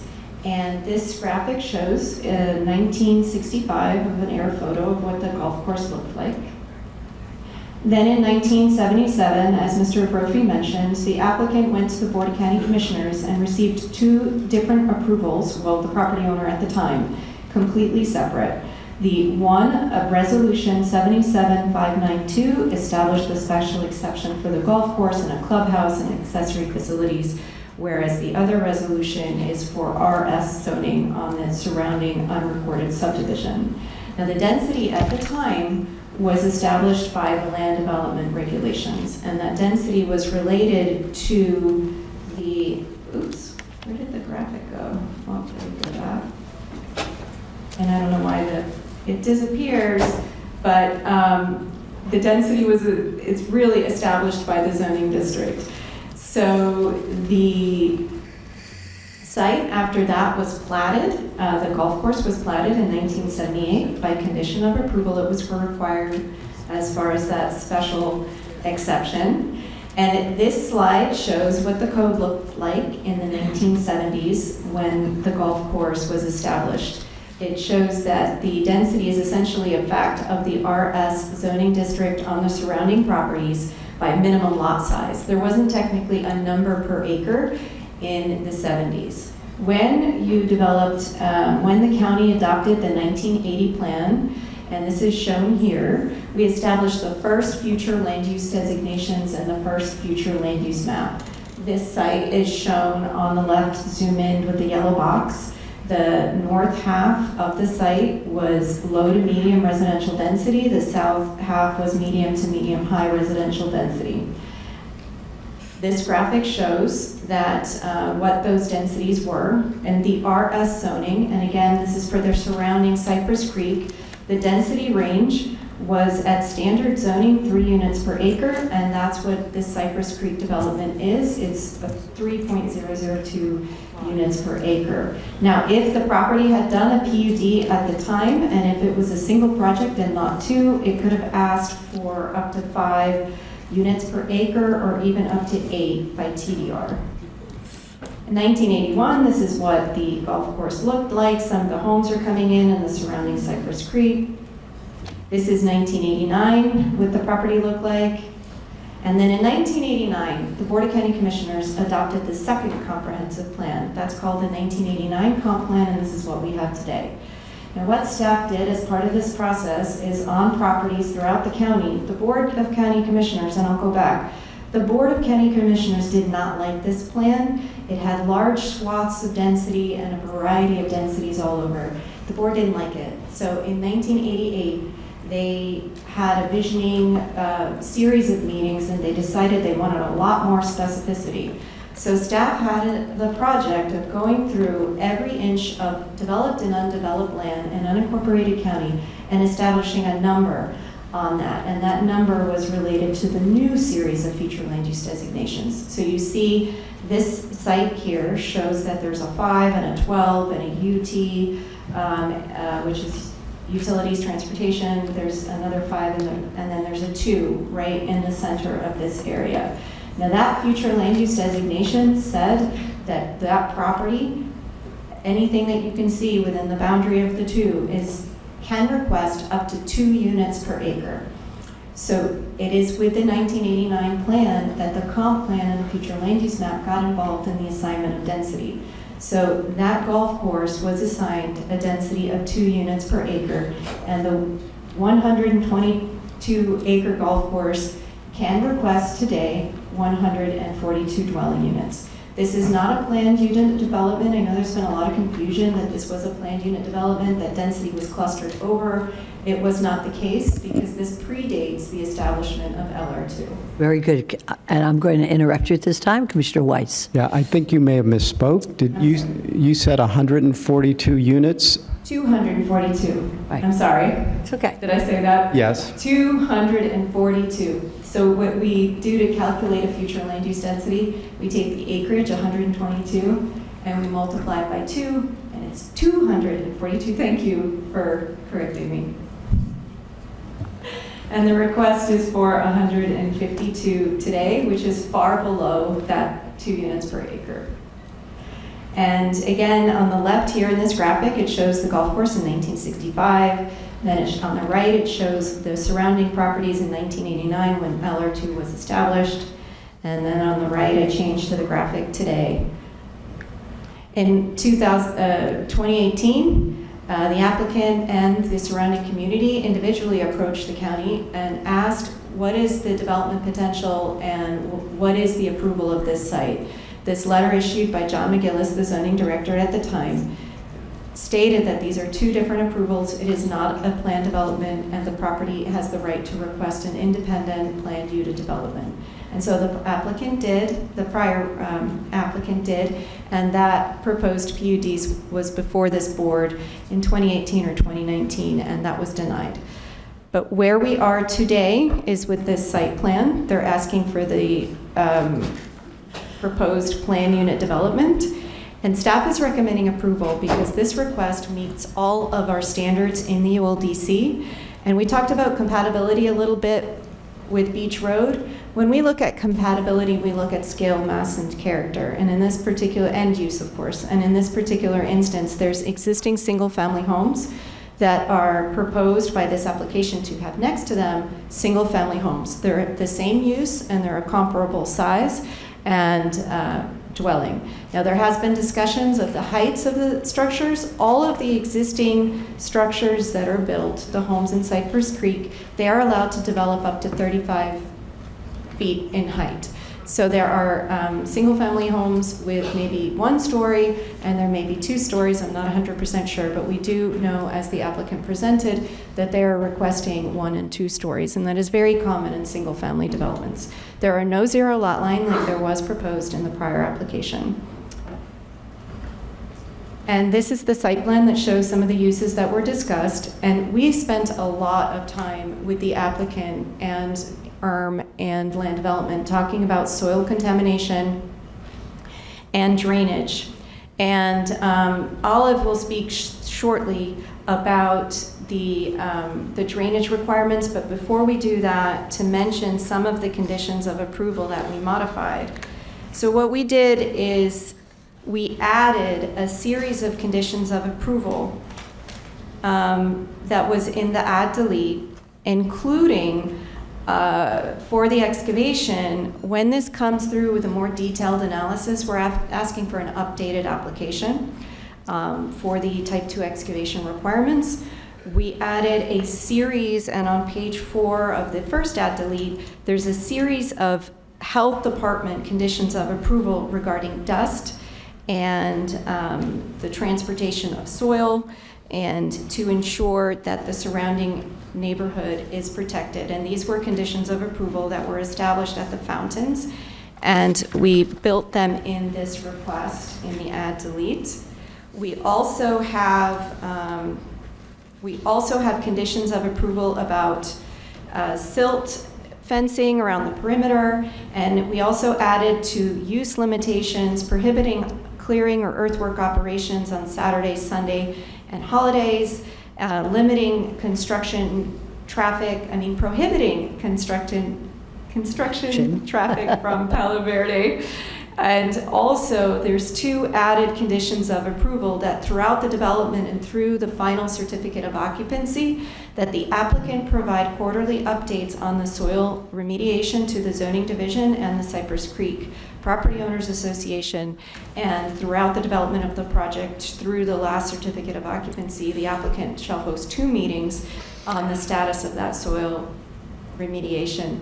And then there's additional conditions of approval from engineering, requiring that the property owner ensures that the historical flows from the adjacent properties for drainage are maintained.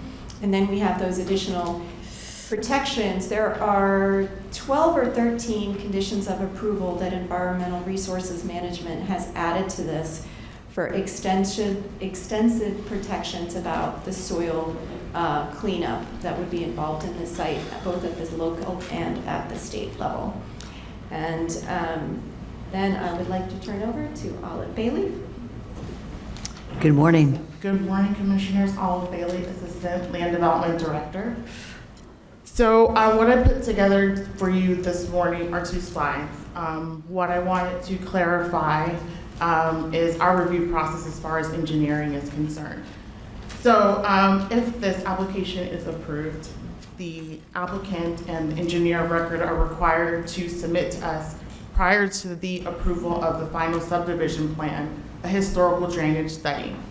So that's one of the engineering conditions. It's engineering condition number 3 on this application. And in that historical drainage study, they are going to provide to us existing topography, proposed grading at the sections, at the adjacent property sections. They're going to provide any calculations that will help us to understand that they are meeting the requirement by code to accept the historical drainage. If they impede historical drainage, that's an issue. The code does not permit it. And so we've written conditions to ensure that they meet that requirement, that the neighbors don't flood. So prior to them getting their approval of their final subdivision plan, they will have to submit that historical drainage study, and it will have to be approved by staff. During that process, and Mr. Brophy showed the slide with the arrows and talking about the pipes and the easements, we'll determine how wide those easements need to be, where those easements need to be located, and there will be, on the plat that's recorded for the new subdivision, public drainage easements for the historical drainage. But all that comes along with the historical drainage study. After the subdivision plan is approved, they have to submit to land development for technical compliance approval. So during technical compliance approval, they submit all of their engineering plans, the water and sewer plans, the construction plans for paving, grading, and drainage. They submit their surface water management calculations. They'll provide the backup geotechnical reports to support soil storage, for example. All of that is taken into consideration in our evaluation to ensure that they're not increasing off-site stages of the existing properties, which is a big concern. So only when they meet all of our code requirements can we actually issue a land development permit. How long do you think that's going to take? So we still have to get through the subdivision approval process, which I don't know. It depends on how well they submit their documents, if they meet our standards. If they don't, then we have to. 6 months. 6 months. 6 months, Excuse okay. me, probably. And then the technical compliance review, that right now is averaging about 6 months as well. Okay. Okay. All right, good. Thank So you. the next slide. Just the key points for drainage, big overview. An engineer of record has to submit plans to us. So a licensed engineer, Mr. Schnars, will be submitting his engineering calculations and plans to us for us to review as a staff. Their entire basin must be analyzed to meet our code requirements, and they also have to be analyzed to meet LWDD's drainage requirements, as well as South Florida Water Management District. That basin includes the existing neighborhood, the proposed project site, and the military trail drainage as outlined in engineering condition approval 4. Those permitted stages can't be exceeded. Engineering conditions 6 and 9, if you refer to those in here, and if you'd like me to read them, I can, require for them to meet the existing permitted stages for the surrounding neighbors. If they exceed it, we cannot approve their plans, we cannot approve their calculations. We also added another condition approval for those homes that will be abutting the lakes, the proposed lakes. They also have to meet the code requirement for minimum or maximum stages. And then lastly, in the original South Florida permit, the LWDD L23 canal was used for storage, and that is no longer allowed. So this proposed design has to take that storage and compensate for that. So I'd like to state that in the drainage statement that was submitted, the engineer of record did acknowledge the compensation of the storage in the LWDD L23 canal, the loss of potential storage from the golf course, recognizing that all that has to be taken into account in his design. God bless you. And that concludes our presentations. If you have any questions, staff is recommending approval of 3 resolutions as shown on the screen. Very good. Any questions or comments by my colleagues? Commissioner Weiss, you're recognized. Yeah, I want to go over the conditions of that you're putting in place. I know I'm familiar with what was done at the fountains in regards to soil mitigation, but I think it's important that both the public know and the folks that are here in the audience understand what we did in regards to fountains, and I think there's some important points in, because I know it's a concern of surrounding people when you start moving around that soil and their safety and welfare.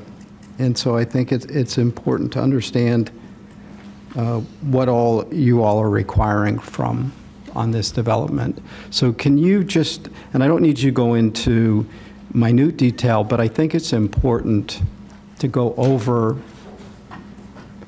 what those conditions are. Yes, we added a very lengthy health requirement of conditions of approval, but I think if Michael Stahl would like to come to the podium, because what we don't have in the handout in the add delete is all those extensive environmental conditions of approval that have been worked out through this morning. The health department ones are all regarding dust control, dust mitigation, hours to ensure that the neighbors are protected. And yes, we have There's also here. monitoring requirements of dust monitors and Yes, wind dust monitors speeds. and such. And Michael, would you like to expand on any? Sure. Thank you. Thank you, Mayor, Vice Mayor, Commissioners. For the record, Michael Stahl, Deputy Director with Palm Beach County Environmental Resources Management. Joining me here today is Patrick Willey. He's an environmental manager that has also been working on this with us. So essentially, ERM's primary concern here is or one of our primary concerns is contamination that DEP has already acknowledged is on the site. The state has the jurisdiction over the remediation of that contamination. And so what ERM's interest is that we wanted to have assurances that the applicant is going to be coordinating with DEP on that remediation, and that these conditions essentially require them to submit to us what that soil remediation or soil management plan is that they submit to DEP, as well as an approval from DEP that they approve that soil management plan. And then as they move further in the process, they will be required to submit certifications that they are in compliance with the Florida Administrative Code 62-780, which is the criteria for remediation.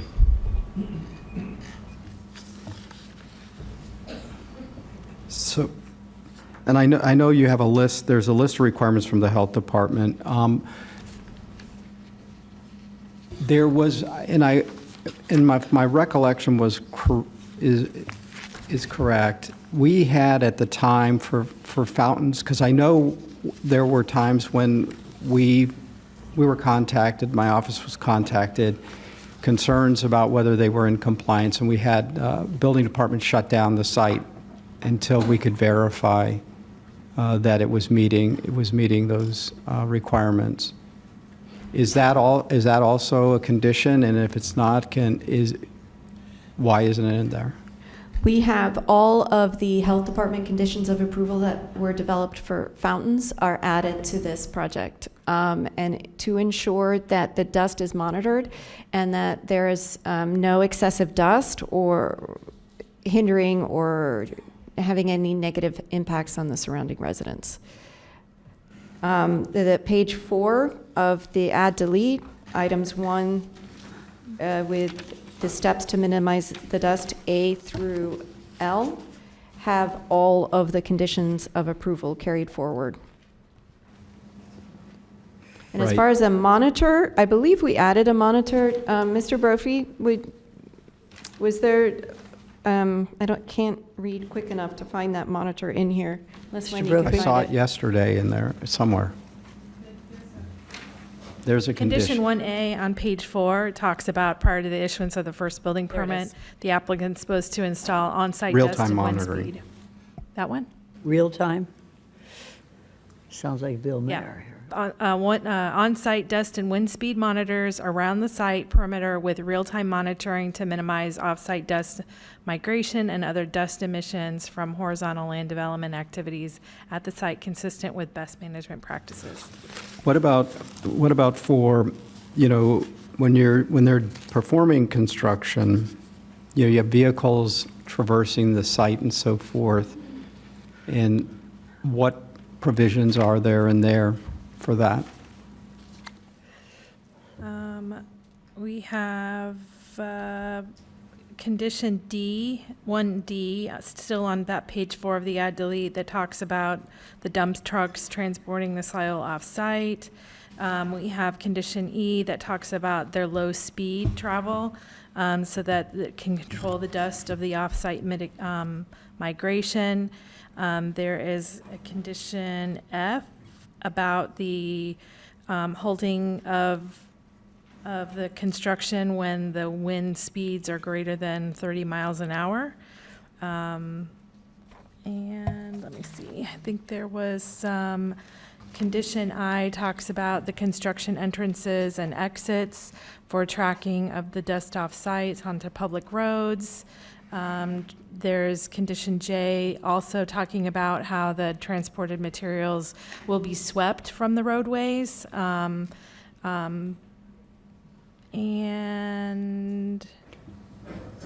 It says ongoing, but it's not specific. Does that mean daily, hourly, weekly? They're required to be in compliance at all times. And it says ongoing because it means through the end of construction. Once the site is completely developed and all the properties are sold, this would stop. But throughout, all the way through the final stage of construction, they will have to ensure that there's meeting these standards. And if they're not, we'll have to contact code enforcement and it will have to be shut down. Okay. All right. Thank you. Okay. I have a question. You're going to be doing these studies, and we're going to be monitoring them. But will the people have access to your results from the county in terms of, maybe I should look at you, in terms of what compliance has been completed so far? And how will they get this So my information? experience with other projects, other golf course conversions, residents contact our office and we provide them with what they're asking for.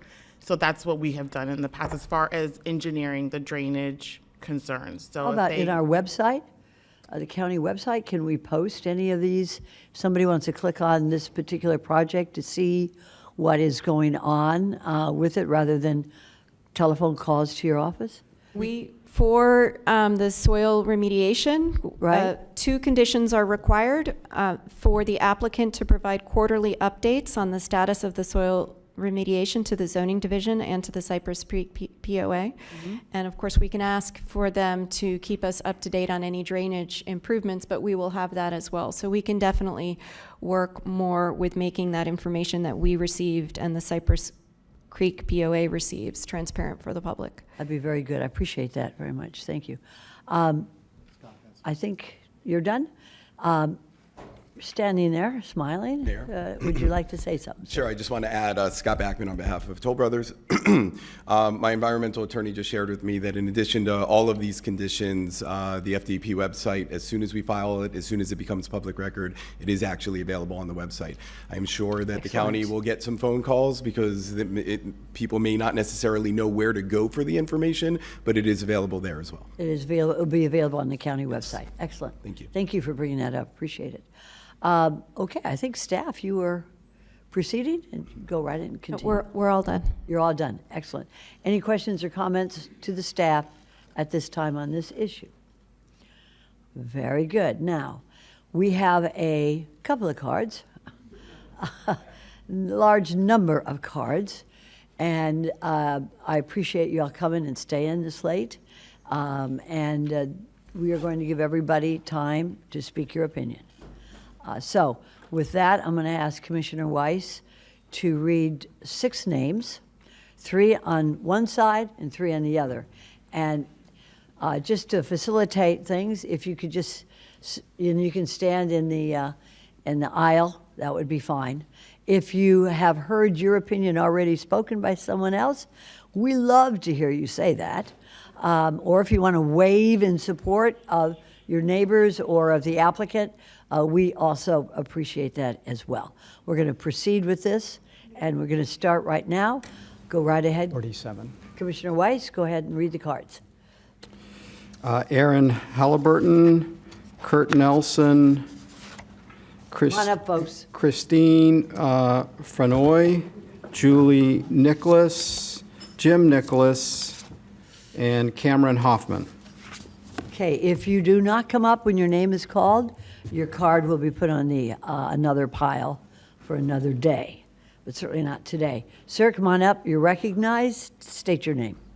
Hi, how are you? Good morning, Commissioner, Mayor, Commissioners. My name is Aaron Halliburton. I'm the current Cypress Creek president. And since Toll Brothers came to us and said that their intent to fill our infill with their homes, my main concern has been the safety, soil remediation, and drainage. Right. So we all know that our golf course is highly toxic. That's why we haven't seen the results. Have you guys seen the results? No. Toll has stated it will be 3 years before they can begin to build due to the blend remediation, which is a lot of guaranteed exposure to arsenic toxins for our neighbors, our elderly, our kids, and our pets. Drainage, we have none. Our community floods now, so now Toll starts the remediation process, and those toxins will be in our homes because the lack of drainage leads them to our homes. Please hold Toll to a site plan that protects our 40-year neighborhood that are going to disrupt it for the next 10 years, and health and safety are in your hands, not the engineers. I understand that Toll has checked all the boxes to move forward, so I'm holding you, Mayor, and Commissioners accountable to do what is right. A yes vote guarantees that there will be flooding and arsenic contamination in our community and not just our neighborhood. Please prevent us from having to go through hold them accountable, please. Because what we're trying to accomplish there's no room for it. It doesn't make sense. I'm all for True Shots selling their property, but this is just too much in that little bit of area. Thank you, sir. Guys. Sir, to my right, state your name. You're recognized. Good morning. Good morning. My name is Cameron Hoffman, and I live at 4228 Pinecone Lane in Cypress Creek with my wife, son, and 2 dogs. As you know, you participated in a workshop last week about the updates to the FEMA flood insurance rate maps. During this workshop, it was revealed that, with limited exception, all of Palm Beach County should be considered a floodplain, which means any area could be prone to flooding. In fact, staff is recommending approximately $7 million to be spent to update the drainage information for urban areas east of the refuge and interior South Florida water management drainage basins. Cypress Creek is one of those areas. To reduce flood risk and increase discounts offered to county residents that will now have to purchase flood insurance, staff has recommended changes to the building codes that will call for increased open space preservation and higher regulatory standards. These standards would include limiting the amount of fill that can be imported to new development sites, requiring alternative foundations to raise the elevation above ground level, and requiring non-conversion agreements for areas below the base flood elevation. Current building codes are supposed to protect us, but based on the new FEMA maps, even you have concerns that the current codes are not sufficient. Why are we here today? Specifically talking about an older, lower-lying neighborhood that will be negatively affected if a new development is built at a higher elevation while eliminating an essential stormwater storage area. You obviously recognize there is a serious cause for concern since there is such a large focus on finding ways to reduce flood risks for existing communities. So why? Why would you now vote in favor of a plan that will cause the exact situation that you are planning to invest millions in to avoid? Like Commissioner Weiss said at the workshop last week, we're talking about life, health, and safety, which is the top of all of our list. It's about protecting people. Please deny the requests before you because the current site plan is not compatible with and will have an adverse effect on the surrounding land uses. Thank you for your time. Thank you, sir. Sir, you're recognized. State your name. Good morning. I'm Kurt Nelson, a 25-year resident of Cypress Creek Country Club. I'm here to express my opposition to the Toll Brothers' proposed destruction of Cypress Creek Country Club and Golf Course. 3 major topics will be covered. congestion upon congestion. The past 4 to 5 years, 1.2 miles from the front entrance to Cypress Creek were built 4-story towers with 1,118 units, which took our stoplights to grow from 1 to 2 sessions. What I'm hearing is 1,100 daily car trips are incremental if this is approved. 1,100 incremental daily trips. That will no doubt double our congestion. Again, 3-4 lights, maybe more. Incompatibility on 2 levels. The primary reason we bought in Cypress Creek 25 years ago, the houses are unique. It's pretty difficult to find 2 that are similar. You would be, this is in contrast to Toll Brothers, essentially cookie cutter 5 floor plans, incompatible. Our home, like many in the neighborhood, are single story. We just heard 50%, 1/2 of these homes are going to be 2 stories. I don't know any of my neighbors that have a home my size that want a 2-story home parked in their backyard. Incompatible.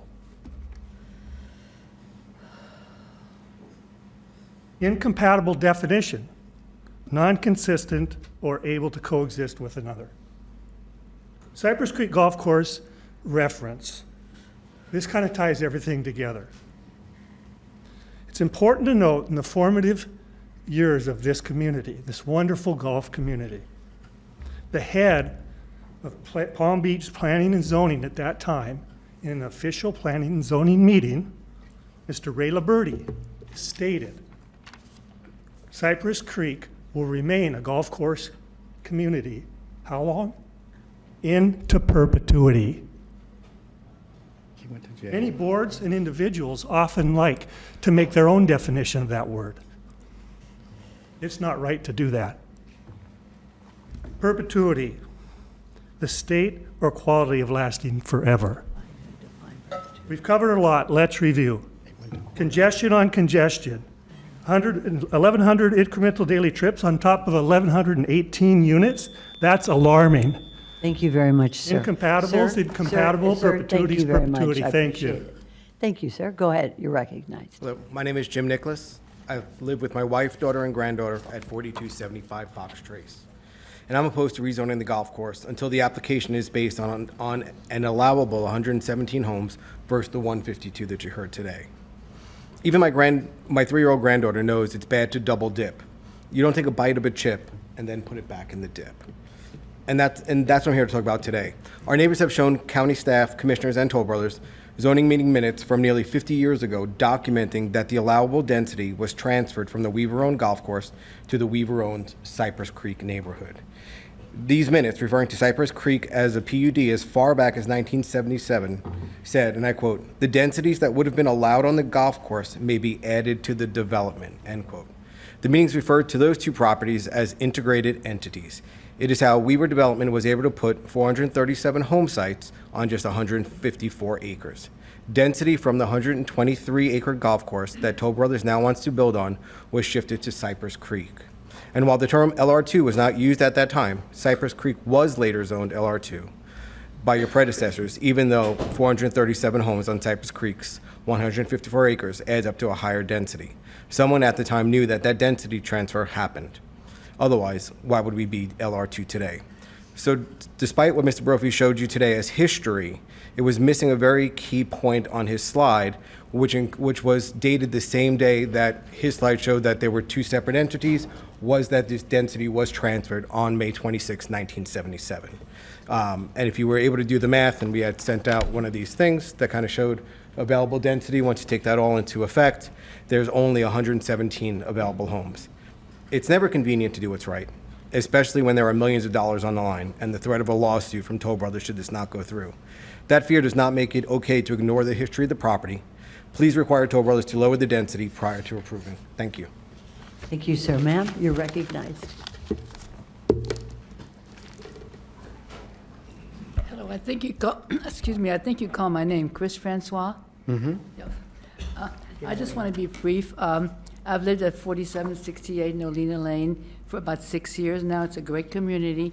And I just want to note that residents at Cypress Creek, they've been using the ponds and the canals since the beginning. And they've been using it, and even though they don't own the golf course.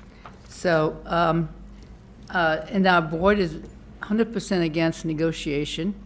They've told us that privately and whatever. So I just want to say that I think that Toll Brothers would be an asset to our surrounding community, and I urge you to vote for the development. Thank you. Thank you very much, ma'am. Ma'am, you're recognized. Hi, thank you so much. I'm Julie Nicholas. I live at 4275 Fox Trace in the Cypress Creek neighborhood.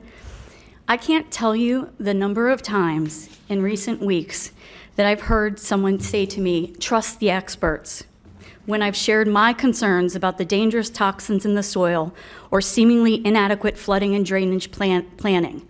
Trust the experts, it will all be handled. But it's these very same experts that have a nearly $1 million EPA settlement for violating the Clean Water Act because of polluted stormwater discharge.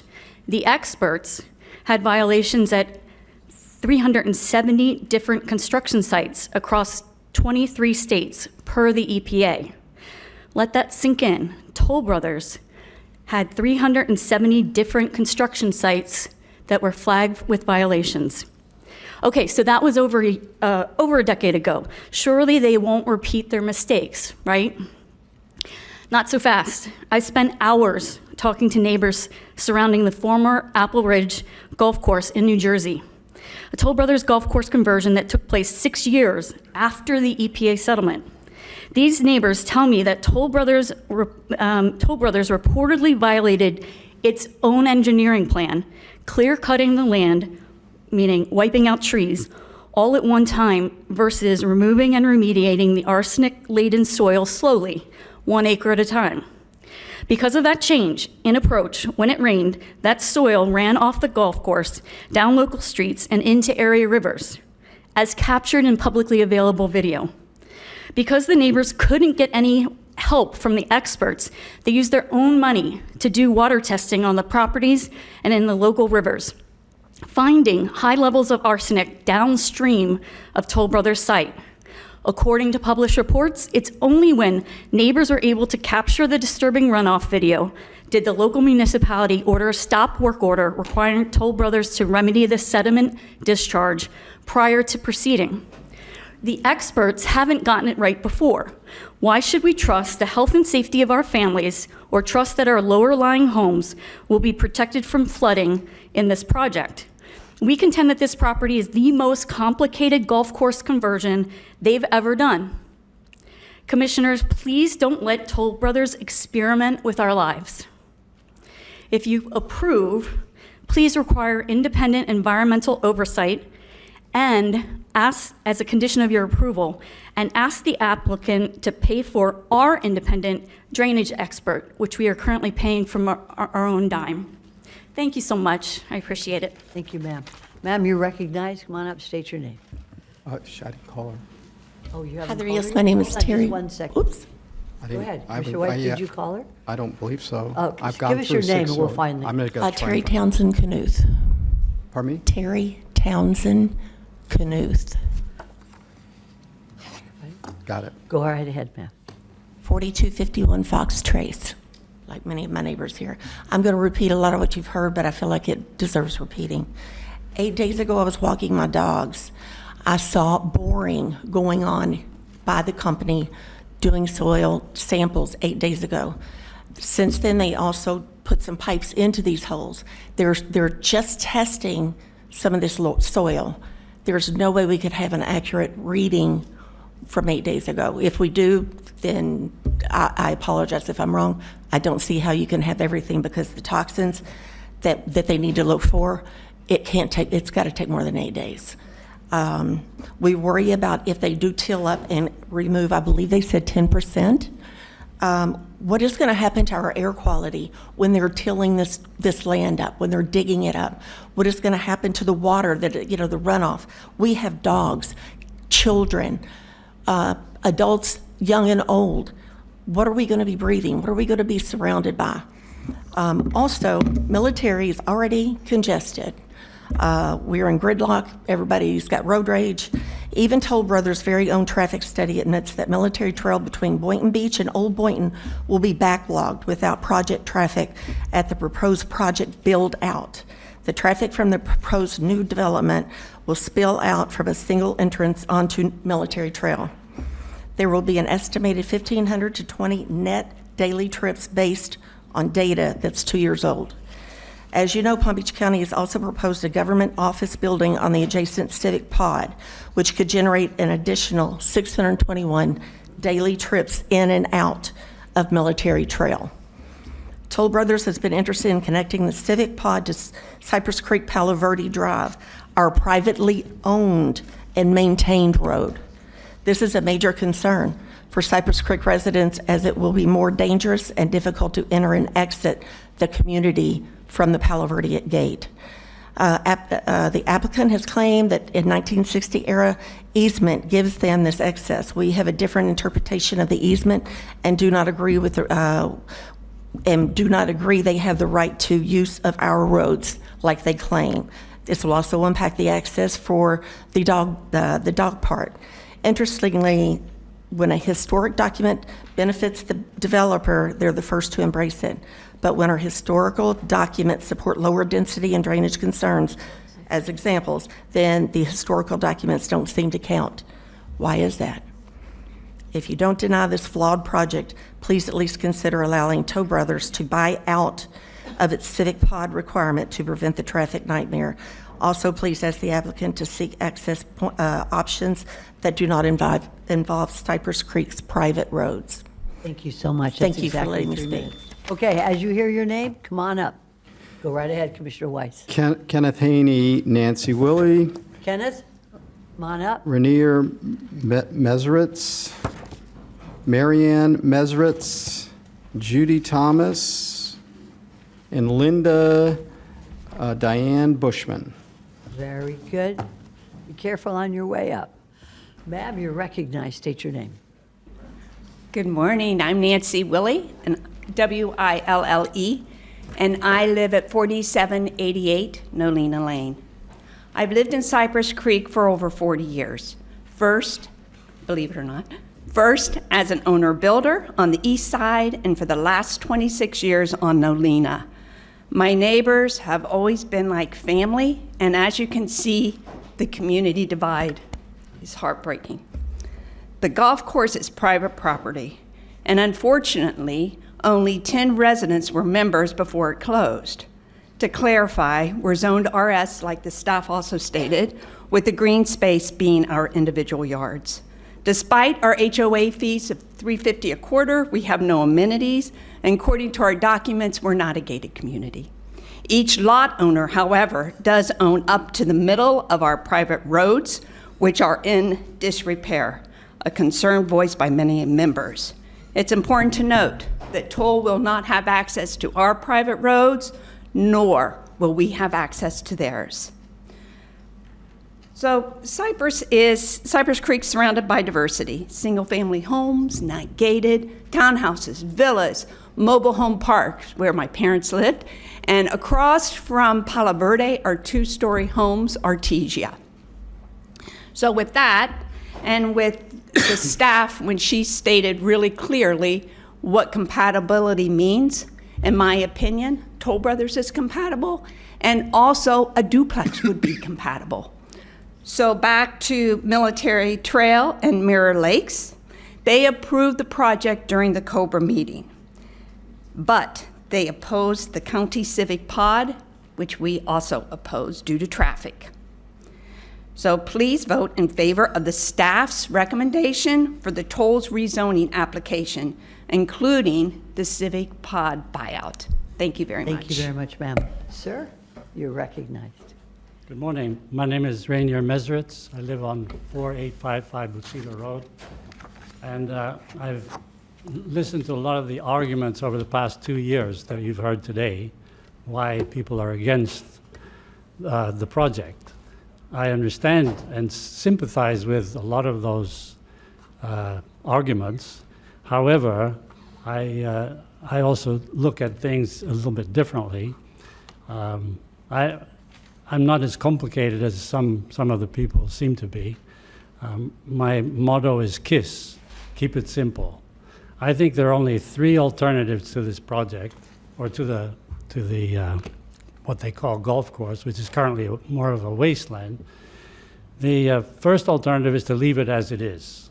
If you leave it as it is, somebody has to mow the grass, somebody has to keep it up. The cost of this is about $150,000 a year. So it's great to have that as it is now. You can have a dog park there, you can walk your dogs there, you can ride your golf cart. It's all trespassing, but that's what people are doing. So I don't believe that that's a viable alternative. Second alternative is to rebuild the golf course. Would be great. I'm a golfer, I'm a member of a private course. The problem with that is it costs a lot of money. I think many of you will know Quail Ridge. Quail Ridge is spending millions to renovate their course. Not only that, they're tearing it apart. So all the toxins that people talk about, they're coming up there as well. So, I don't think that that's an alternative that's going to happen. People think that it may happen, but it's a small area, so I don't see a golf course being built there. So the last alternative is to build houses. I don't see any other alternative. So Toll Brothers seems to be one of the best builders in the country. So if that's the only alternative, I would support and do support having Toll Brothers build. So I would request you to approve. Thank you very much, sir. Thank you. Ma'am, you're recognized. Thank you. I'm Linda Diane Bushman from 4789 Pepperbush Lane. My family has lived in Cypress Creek for 8.5 years, and I support Toll Brothers, as does my family. Over the last 6 years, Building and Zoning has heard a lot from Cypress Creek about irrigation, toxins, privacy, compatibility, and green space concerns. I recently discovered that in 2019, our POA had a chance to own, free and clear, 80% of the True Shot land and thereby resolve most of those concerns. That's right, True Shot was going to have donated 97 acres to our POA.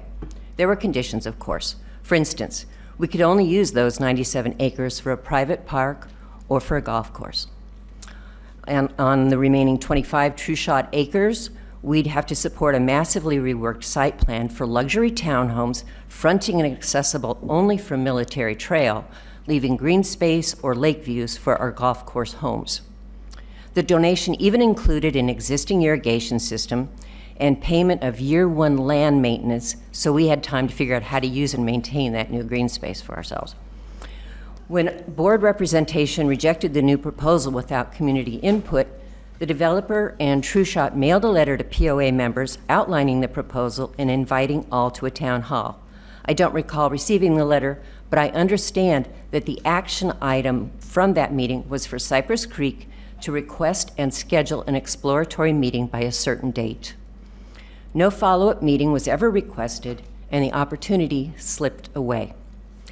I only bring this up because even such a promising offer to address so many concerns and add amenities for our families didn't satisfy Cypress Creek enough to even explore. In closing, I pray that we'll react differently with Toll Brothers. Instead of roadblocking, let's lean into Toll Brothers with transparent, good faith negotiations to benefit all and start to heal our very fractured neighborhood. Please approve the Toll Brother project, and thank you all, the commission and the staff, for your service to Palm Beach County. I would like to submit into the record a copy of the letter from 2019 that went out to the residents. If you could give that to Staff. our staff, that would be great. fine. Thank Thank you you. very much for that. Ma'am, you're recognized. Hi, I'm Marianne Mesritz. I live at 4855 Bacita Road. Can you hear me? Yeah, no, not really. Go right ahead. Want me to start over? Hi, I'm Mary Ann Mesritz. I live at 485 Waseda Road. I have a combination here of 60 letters that I have compiled from my neighborhood and east and west side supporting Toll Brothers. I'd like to submit them at the end of my presentation. Of those 60 letters, about 20 of the letters live on the golf course, and they have all signed approval for Toll Brothers and the redevelopment. For a few comments, one of the residents always aware that he bought onto it 23 years ago, aware that he had no final investment. The day he arrived, has arrived to be settled, allow Toll Brothers. The previous owners, Tushrat, have owned it for the last 6 years. They are paying over, the private owners are paying over the Toll Brother and, True Shot owners are paying over $150,000 a year to maintain the golf course, to mow the lawns, clear out the lakes that the opposition is using for their irrigation. And those lakes are still contaminated if they're contaminated. These are the shallow ponds that the golf course supposedly was to draining in that was never actually adequate in the beginning. So I would like to see the Toll Brothers project approved, as long as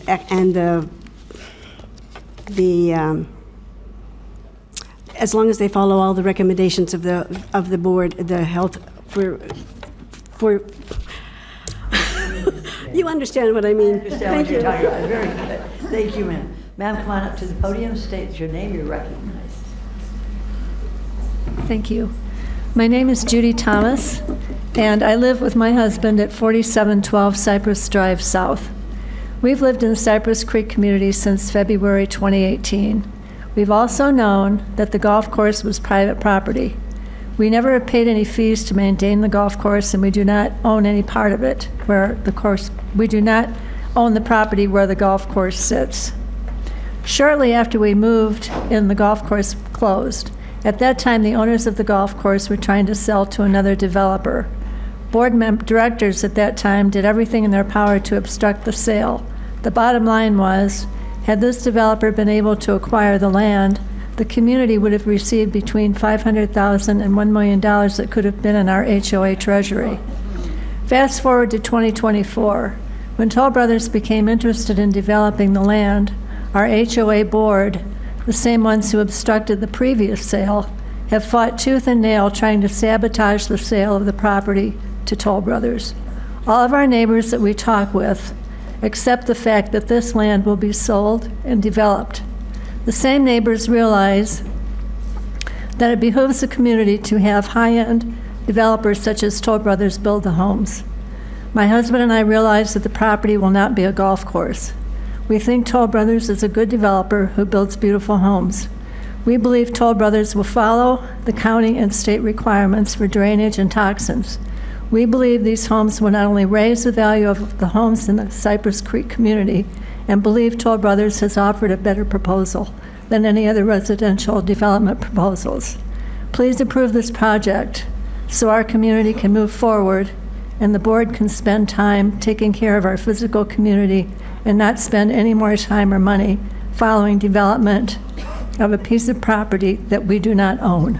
Thank you. Thank you very much, ma'am, for that opinion. Sir, you're recognized. Good morning. Thank you. Good morning, Commissioners. My name is Ken Haney, and I have lived with my wife Madeline, children, and sometimes grandchildren at 4243 Fox Trace for 37 years. My home abuts the golf course. I am here today to speak to you about my concerns about the contaminated soil that is going to be dug up on the golf course. And the fact that Toll Brothers is not required to remove this poisonous soil, but rather are allowed to spread it over many acres directly behind our homes. They have stated they will keep 88% of the soil they dig up. The Cypress Creek Golf Course was in operation for almost 60 years.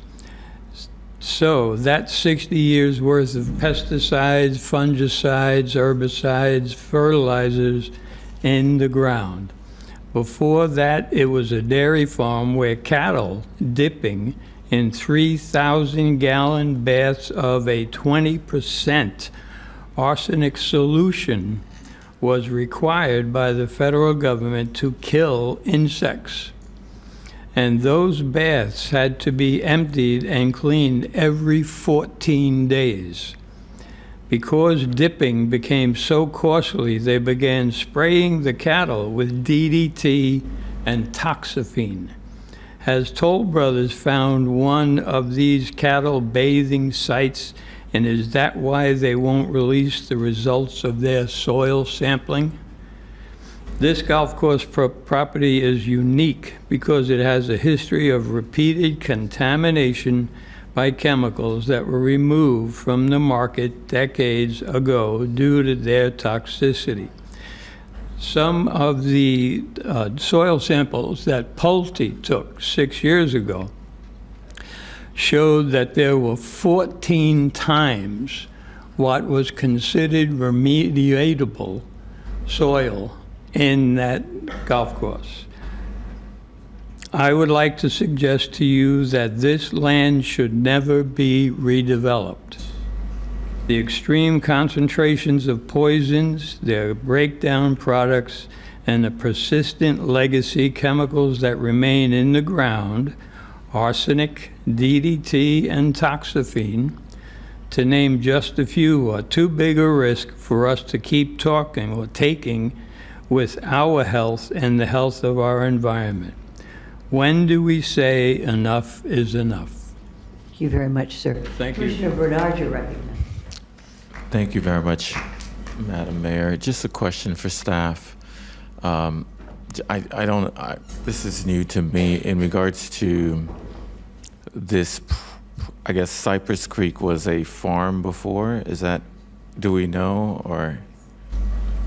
As far as the history prior to the 1963 building permit for the golf course, I'm not sure what occurred prior to 63. But if it was a farm, would the current, houses that are built right now would have still been affected by what this gentleman just stated? Is that correct? Yes, all of the golf course and the houses prior to 63 was one large land area. So if something happened before 63, the odds are it didn't happen on the shape of the golf course. It may have happened on properties that they currently own and have houses on them. Okay, so just to make sure, so the current houses that are in Cypress Creek could be contaminated based on what we just heard. Correct, unless the speaker has a map showing the boundaries of where exactly those vats were in the dipping area. From our records prior to 1963, all of the surrounding houses that are there now and the golf course were owned by the same person. Okay. So it very well could be, it was one project. So, it wasn't a project. It was just a parcel and farms and things. Just one more question. I know Commissioner Weiss had mentioned in regards to if there are any, while the development's being built, if there are any contamination are we able to stop the project as it's proceeding? Yes. With those conditions of approval that were added, yes. And is it spelled out just to make sure that it is spelled out that we can? Yes. When the Board of County Commissioners adopts conditions of approval with a resolution, if there's any violation of those conditions of approval, we could do a stop work order. Thank you very much. Thank you, Commissioner Weiss, and Commissioner Baxter. Thank you, Mayor. I'm following up on what Commissioner Bernard was asking about. So going back to so it was 89, I think, when they did most of the building over there. Is that when most of those homes got? Let me see. Could you go? Could you go back? Did you go back? Can you go back to mine? Let me see if I can get this button. So here's my question. At the time that those homes were built, What was the requirement for soil remediation for those homes?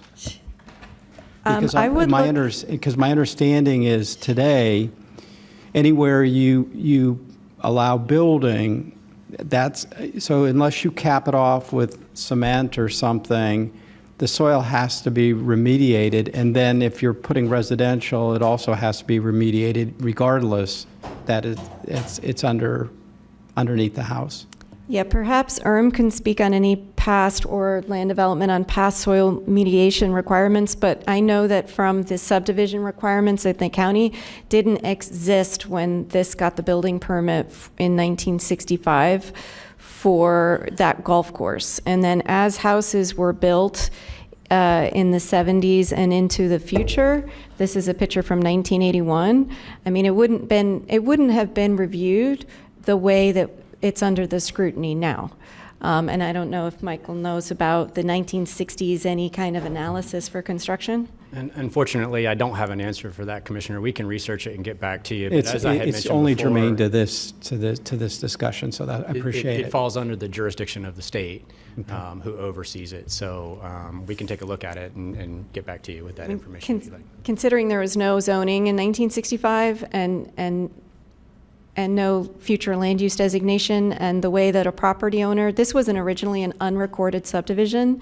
So you could go to the tax assessor map and you draw up some lots and then you just sell them and people just build on them. I think the 60s and 70s regulatory oversight was not what it is now, okay. I mean, I would say. All right.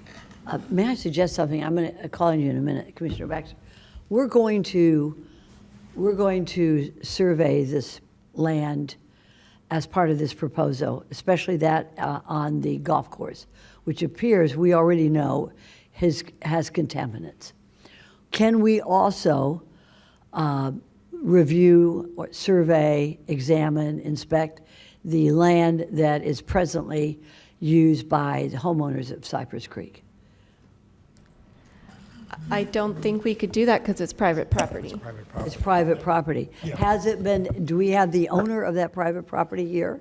They're all here. I know, but what I'm saying is that do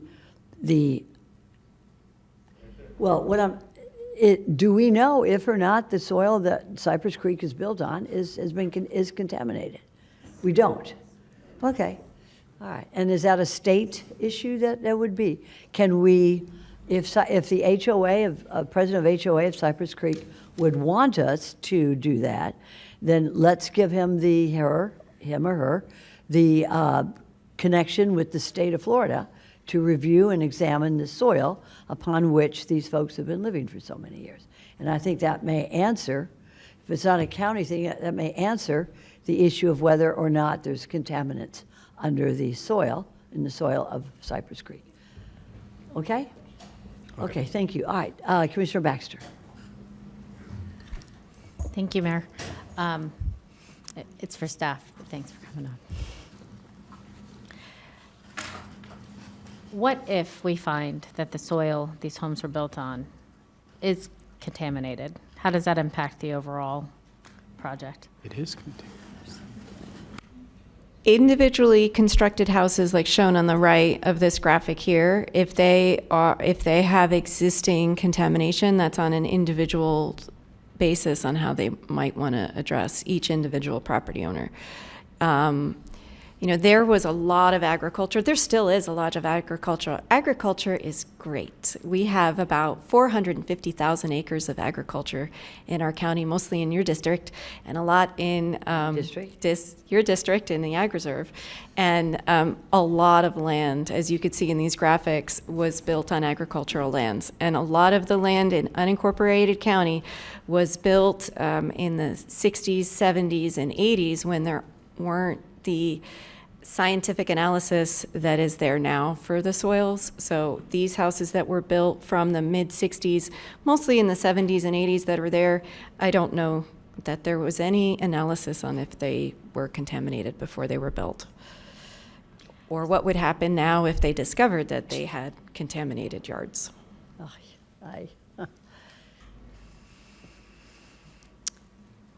I'm going to leave that for now, thank you. Okay. Actually, real quick, Mayor, at some point, I would like to know if we're taking a break.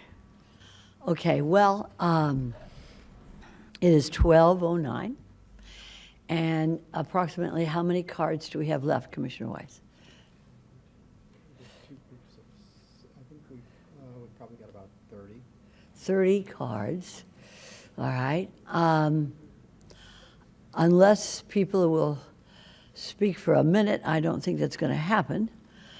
So why don't we break at 12:30 for 30 minutes? I'm looking at my colleagues here, and then come on back and finish it up. So with that, Commissioner, are you finished right now? Okay, Vice Mayor Marino, you're recognized. Thank you. Scott, you want to come up? Or either one of you. How long has the golf course been closed?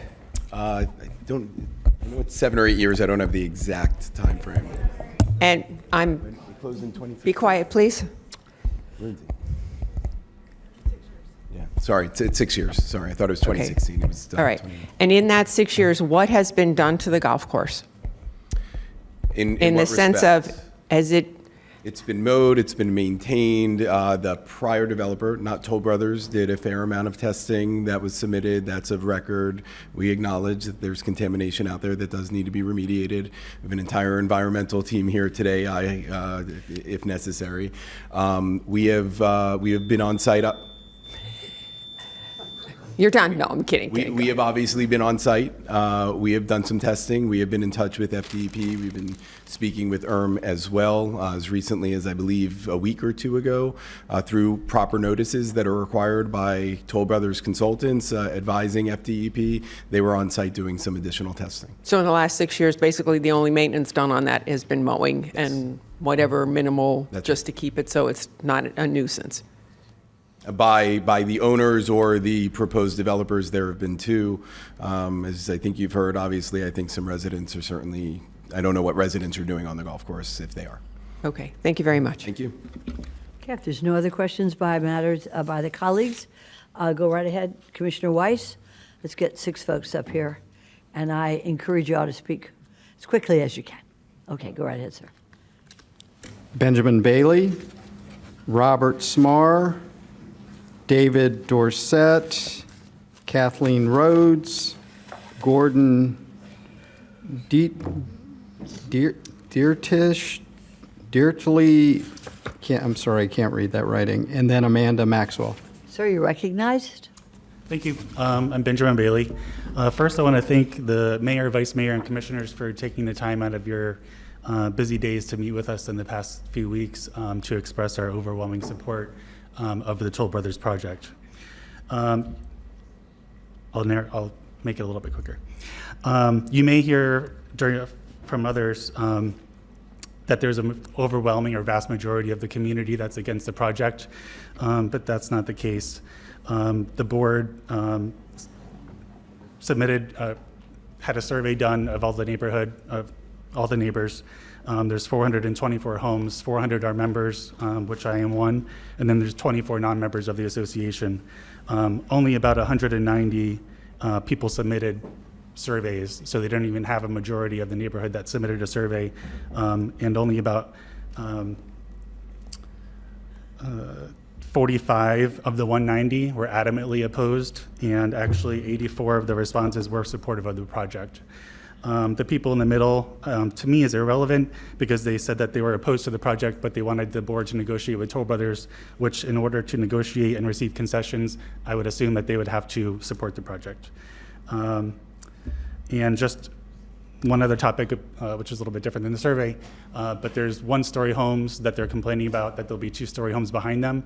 Any property owner that I'm aware of in our current development can rip down or add to their house and make it from a one-story to two-story. So then, I think that 1 and 2-story are compatible. Thank you for your brevity and your opinion. Ma'am, you're recognized. Hi, thank you, commissioners.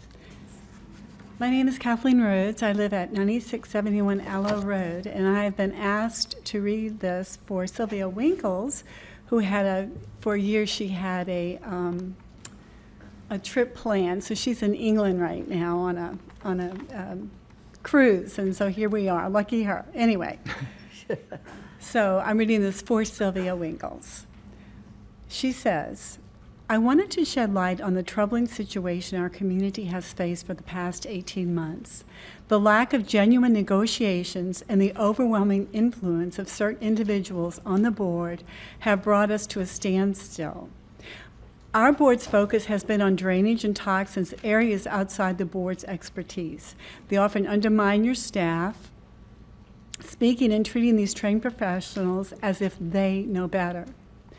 The survey and our election votes clearly show we are essentially a 50-50 split community, yet our board predominantly supports only those who oppose the Toll Brothers project. According to the future land use for Palm Beach County, Toll Brothers could have built 245 homes. Toll Brothers planned for 160 and reduced it to 152, yet our board continues to demand lower density.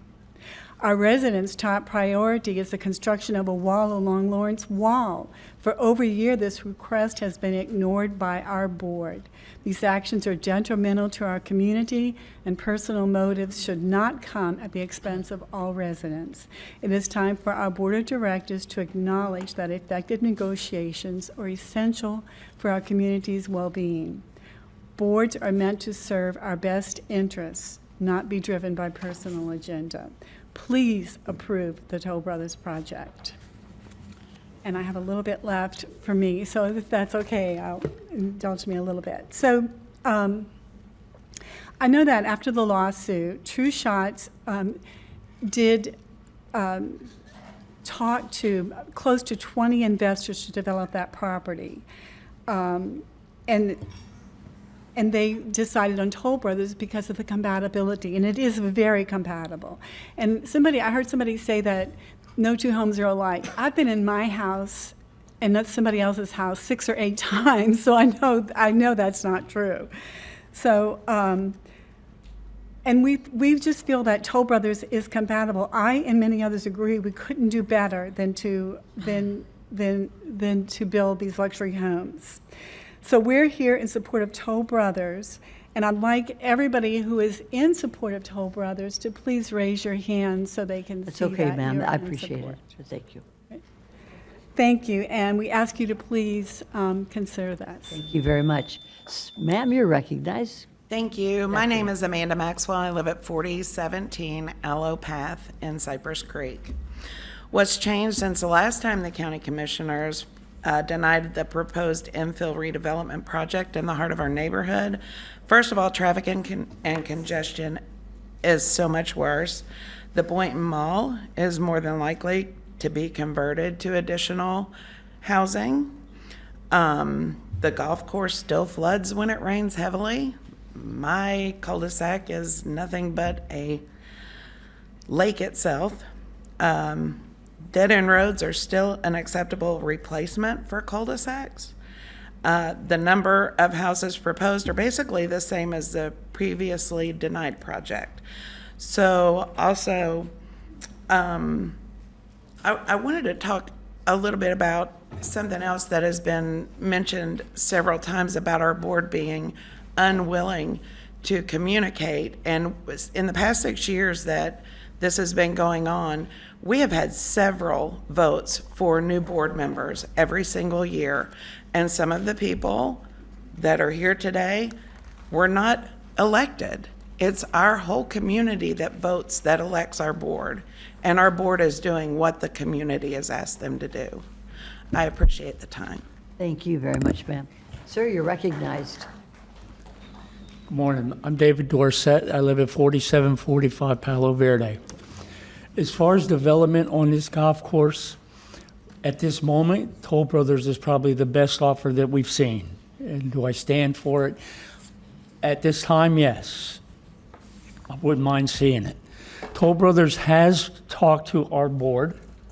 Our board and some of those discussions have talked about rebuilding or redesigning a access point off of the west end of Palo Verde into Military Trail for the residents of Cypress Creek only.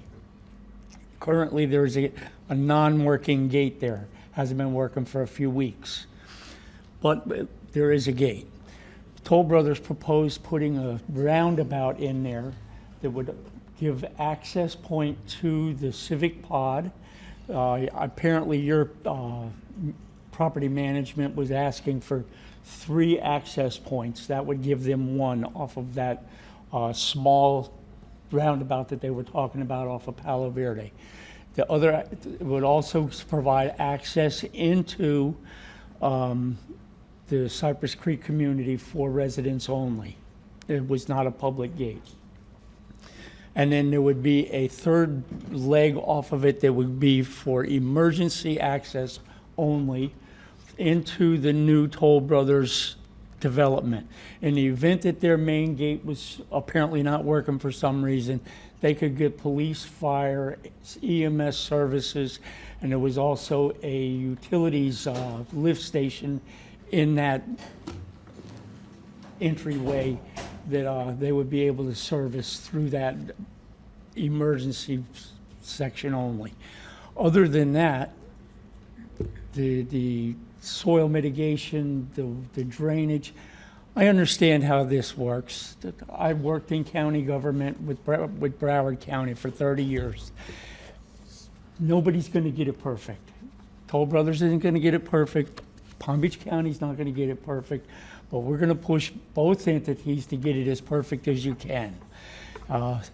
Again, we stand for the development, and hopefully you guys will look at it and let it happen. Thank you. Thank you very much for your opinion, sir. Come on up, state your name, you're recognized. Good afternoon. Gordon Dieterle, Madam Mayor, Madam Vice Mayor, fellow commissioners. My name is Gordon Dieterle. I'm from the law firm of Peter Feynman, PA, and we represent the Cypress Creek Property Owners Association.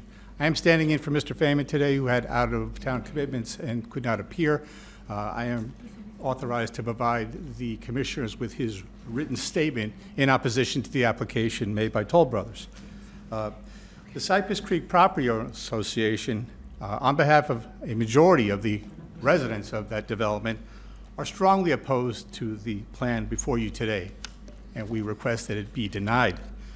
This is not the first time that a large developer has attempted to shoehorn 152 homes into a golf course surrounded by homes on every fairway and green. The commission may recall 6 years ago, Pulte Homes came in with a similar plan. The former Pulte Home project that this board rejected had various non-conforming dimensions.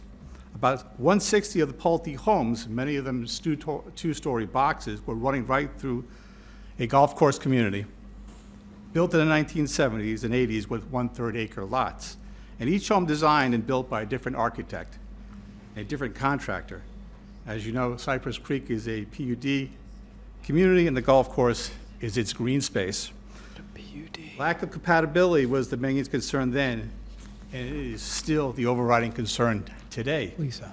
Though you will hear from many other residents today voicing wide-ranging opinions on why this project should not be approved. And you've heard from some of them already relating to inadequate drainage, toxins like arsenic and toxaphene, flooding concerns, traffic, and emergency ingress and egress, to name a few.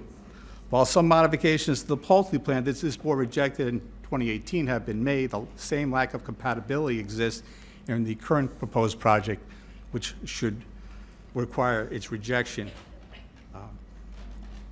The applicant argues that they have increased some lot sizes and setbacks from the original submission, but the house footprints are larger, such as that for the homes on Palo Verde, for example. The golf course view changes to rear view of another house with maybe a hedge in between. This is not compatibility, and we all know that. We have issues here regarding the setback. On the number of homes that are being proposed, we would request that that amount be reduced from 152 to 126. We also would like to see the setback increased to 50 feet, and the environmental concerns, I think, are obvious before the board and acknowledged by Toll Brothers. And it still remains a big issue. We don't even have the test results from Toll Brothers. For these reasons, this application is premature and should be denied. Thank you for your consideration. Commissioner Weiss, you're recognized. Yeah, just a question for staff. Is Cypress Creek a PUD? The existing Cypress Creek development is an unrecorded subdivision. It is not a planned unit development. Thank you. Thank you very much. Okay, we have called other names. They don't. Robert appear to- Smar. So, Commissioner Weiss, could you go ahead and call 6 additional names? I have a question. Sure. Oh, Vice Mayor Marino, you're recognized. Following up on that, the comment that the golf course is green space for the PUD is inaccurate. Is that correct? Correct. The golf course is not the open space for the surrounding unrecorded subdivision. Thank you. Okay, go right ahead, Commissioner Weiss. Here we go. 6 more. Dagmar Braz, Erwin Cohen, Roberta Mockler, Deborah Cady, and Alexandria now Zamani, and lastly, Sophia Young, looks like Youngberg. Okay. Ms. Braz, you're recognized. State your name for the record. Hello, everyone. My name is Dagmar Bross. I am here representing COBRA today. Our second vice president is here, who will, we have submitted a letter to you. I'm going to make this very short. We do believe the development is compatible. We do believe that Toll Brothers is they're good builders. But the thing that I wanted to bring up that COBRA is very concerned about is the traffic on Military Trail. Not only is Cypress Creek going to be affected by this, but the neighborhood across the street, which is Mirror Lakes. It is an older community, been active adult for a very long time, so we do have much older residents that live there. They do not have the capability of having a turnoff lane or anything, and there is only 2-car stacking because they do have this little gate that goes up and down. So for that reason and several other, we would ask that the commissioners allow the buyout of the civic site on Military Trail. Toll Brothers has agreed to that. It would make a much more attractive development in the fact that basically Military Trail is their only access point, and it would definitely try to curb some of those traffic trips. Thank you so much. Ms. Braz. Ma'am, you're recognized. Hold on one Good second. morning. Madam Mayor, Sorry? one quick second. Commissioner Bernard.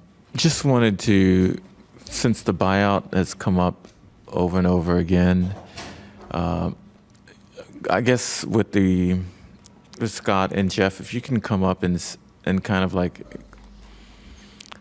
should we address this today or should we address this at a later date? I honestly think it's at the pleasure of the commission. It has come up quite a bit with the neighbors, with COBRA, and in some of meetings with some of you. We originally submitted this application requesting to cash out. I mean, we're going to keep this as open space and beautify and aesthetically improve the area. During the process, Prem asked for the civic pod, which is standard in PUDs that we do around the county, and we said, okay, no problem.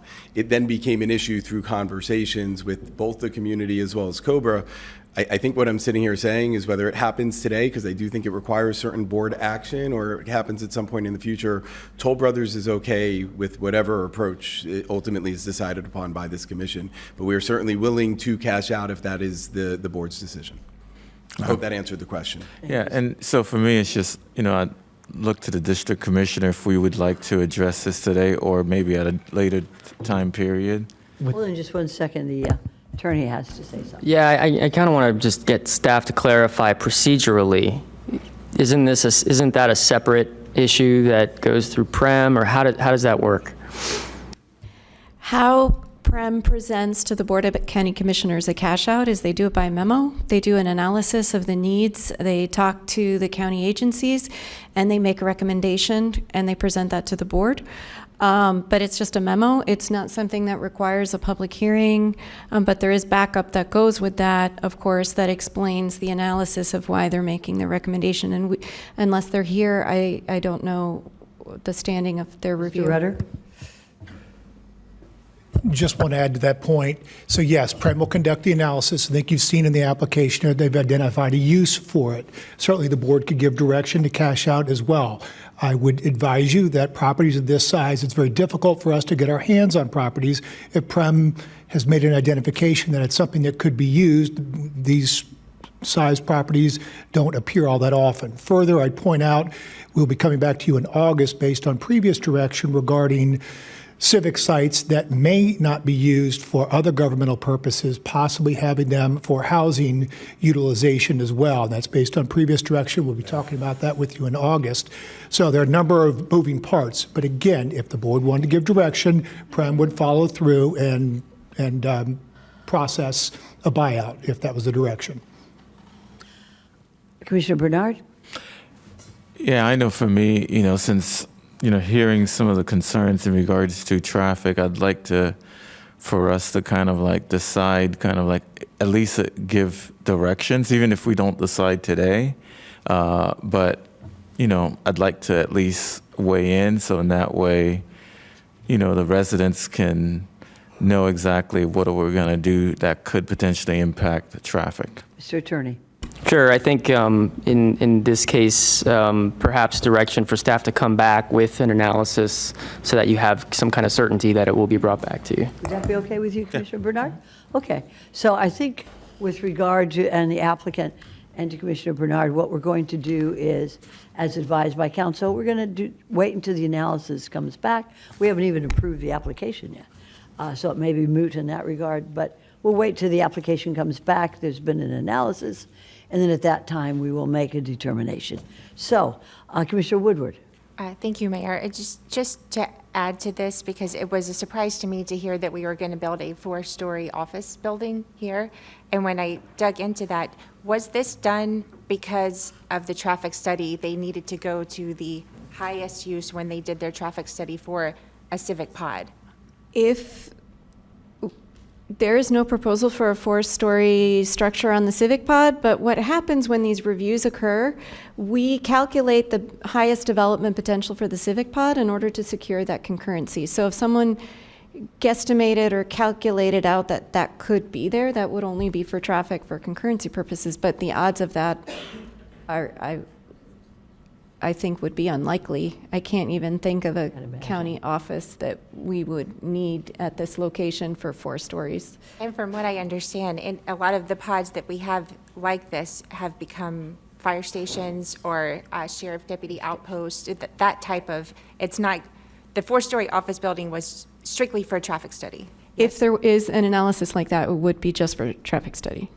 Very good, thank you. And Mr. Rutter.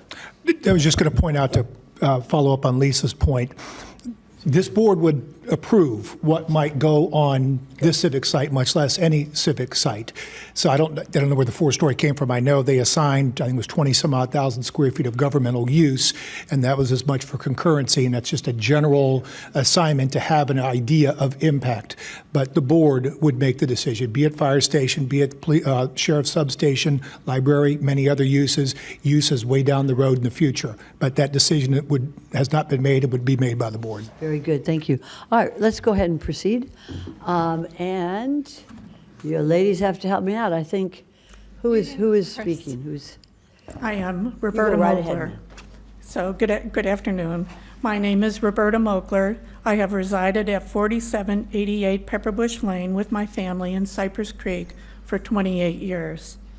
Today I want to address the resolution that the board recorded in 2020. I have a copy of the resolution here for the record. The title of that resolution is Opposing the Destruction of the Cypress Creek Golf Course. It reads, therefore, be it resolved that the Board of Directors of the Cypress Creek Property Owners Association strongly opposes the destruction of the Cypress Creek Golf Course and any proposal from any entity that would develop or construct other facilities that would alter the historic character and intended uses of the Cypress Creek Golf Course. I contend this resolution does not represent the best interests of the community. Flash forward, the lawsuit over title was lost, the country was post-COVID, and Cypress Creek returned to regularly scheduled meetings. Every month, I asked the board to rescind the resolution. Each request was denied. During one Q&A, I polled the board members individually to learn their position. Each replied that under no circumstances would they vote to rescind this resolution. The board brings up drainage and environmental fears, but that's not negotiating. That's the lack of understanding of the governmental regulations along with its process of handling these issues. They ask for golf course homes to continue the unpermitted exploitation of pond water to sprinkle their yards. That is not negotiating for a community. That is not negotiating in good faith. Our community needs help in resolving our exterior perimeters, as well as gate and security issues and road resurfacing.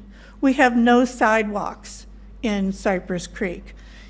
Mothers walk babies, elderly walk for exercise. We have children who would like to rollerblade, skateboard. We have bicycle people. The gravel is coming up in our roads. We need our board to focus on these issues. Please help this board understand that Toll Brothers will be approved, maybe not today, but soon, and the time has come to rescind this resolution and negotiate in good faith for community issues without further delay. I support Toll Brothers and hope you approve their plan for Cypress Creek today. Thank you for listening. Thank you very much, ma'am. Miss, you're recognized. My name is Alexandra Nazamani, and I live at 4719 Buceta Road. My home abuts the golf course, and I've lived in Cypress Creek my entire life. I invite you to close your eyes for a moment. Think of your favorite memory outside, perhaps a sunny afternoon playing catch with a grandparent or sibling, or a picnic with friends. Hold on to that feeling as I discuss the proposed development of our cherished green space. As a biomedical engineer, I want to emphasize that while innovation is vital, it should never come at the expense of our environment, local wildlife, and health of our community. Engineering is about creating solutions that improve lives. We innovate to enhance safety, sustainability, and quality of life. But at what progress we must ask ourselves, what is the cost of this innovation? The green space is not just land. In its rich history, it has a vital part that fosters community, supports biodiversity, and enhances our well-being. A real-world example is how this green space acts as a drainage basin for our community. As engineers, we have a profound obligation to design solutions that do no harm to others, wildlife, or humans. We must consider the long-term impacts of our actions. Toll Brothers' proposed development will increase traffic, reduce air quality, and diminish our community's quality of life. Sustainable engineering principles urge us to think critically about our broader consequences and decisions. Consider the benefits of preserving green spaces. Studies show that access to parks and natural areas reduce stress and promote a better lifestyle. By protecting this green space, we ensure our community continues to thrive in an environment that encourages outdoor activity and connection. I invite you to reflect once more on what I asked earlier, that memory of being outside. Please choose to preserve the spaces that allow us to create such memories for generations to come. By fostering innovation that uplifts our community without sacrificing our own values. Choosing the right side is not just a decision, it's a commitment to our future. It's about standing up for what truly matters, which is the air we breathe, the wildlife we cherish, and the health of our community. Please do not take the easy path. Choose to be guardians of this precious land and ensure that this green space remains a haven for all, just like the memories we hold dear. I urge you to deny this application. Thank you so much for your time. Thank you so much, Miss. Ma'am, you're recognized. Good afternoon. My name is Deborah Cady, and I'm a former resident of Cypress Creek, retired and now living about a mile away. I am also a healthcare professional. According to the most recent justification statement submitted by Toll Brothers, they want to redistribute 310,000 cubic yards of highly contaminated soil all over the golf course property, dumping it within inches of Cypress Creek homes. There are many well-documented toxic substances like arsenic, DDT, toxaphene, and paraquat under that turf. The history of chemicals applied to this property poses a unique redevelopment challenge, as Cypress Creek was one of the first golf courses to open in Palm Beach County. The dust that will circulate into our windy environment from digging up this course will have severe health consequences to the people who live in this area. In addition, our big rain events will wash this toxic cocktail into the L25 canal system and further pollute the Lake Worth Lagoon. And Congressman Weiss, I read your newsletter every month. I know you have a real interest in Gave me a promotion. in the water. Exposure to these chemicals can lead to skin cancer, lung and bladder cancer, cardiovascular disease, as well as arsenic-induced myocardial infarction, Parkinson's disease, adverse pregnancy outcomes, and decreased cognitive development and neurological issues in children. Please deny this project. An independent environmental inspector should be commissioned to determine if this property is too contaminated to risk exposure to the residents of Cypress Creek and all the surrounding communities that will be adversely impacted by this project. 370 violations in 23 states. Under no circumstances do I trust Toll Brothers to monitor the mitigation efforts that will happen on this golf course. And if we don't disturb the soil, the toxins are not a problem. Thank you very much. Thank you so much. Sir, we're recognized. My name is Irwin Cohn. I live at 8850 Golden Mountain Circle in Palm Beach County. Mayor Sachs, Vice Mayor Marino, commissioners, and extremely essential members of the staff of Palm Beach County, good afternoon. I am honored to be the duly elected second vice president of COBRA. I fully support the letter sent to all the commissioners from COBRA in favor of the proposal at hand, which includes the potential buyout of the civic pad. Development in a growing area such as Palm Beach County is inevitable. It is the role of all of you, with support of citizens and civic organizations such as COBRA, to assure continuing quality of life as this development continues. You have an opportunity today to review a project which will take a currently undeveloped vacant tract of land and develop a series of single-family homes.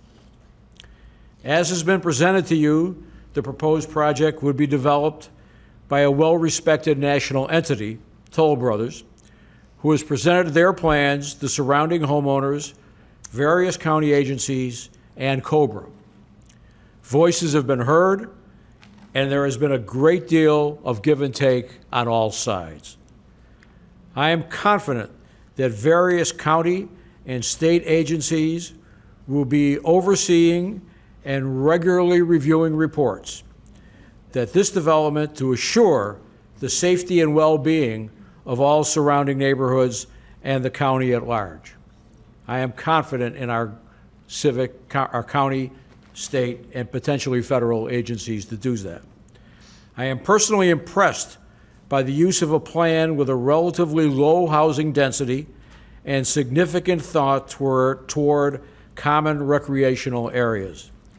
It is my belief that this proposal, with appropriate county and state oversight, would add significantly to all surrounding neighborhoods and residents. Thank you. Thank you, sir. Ma'am, you're recognized.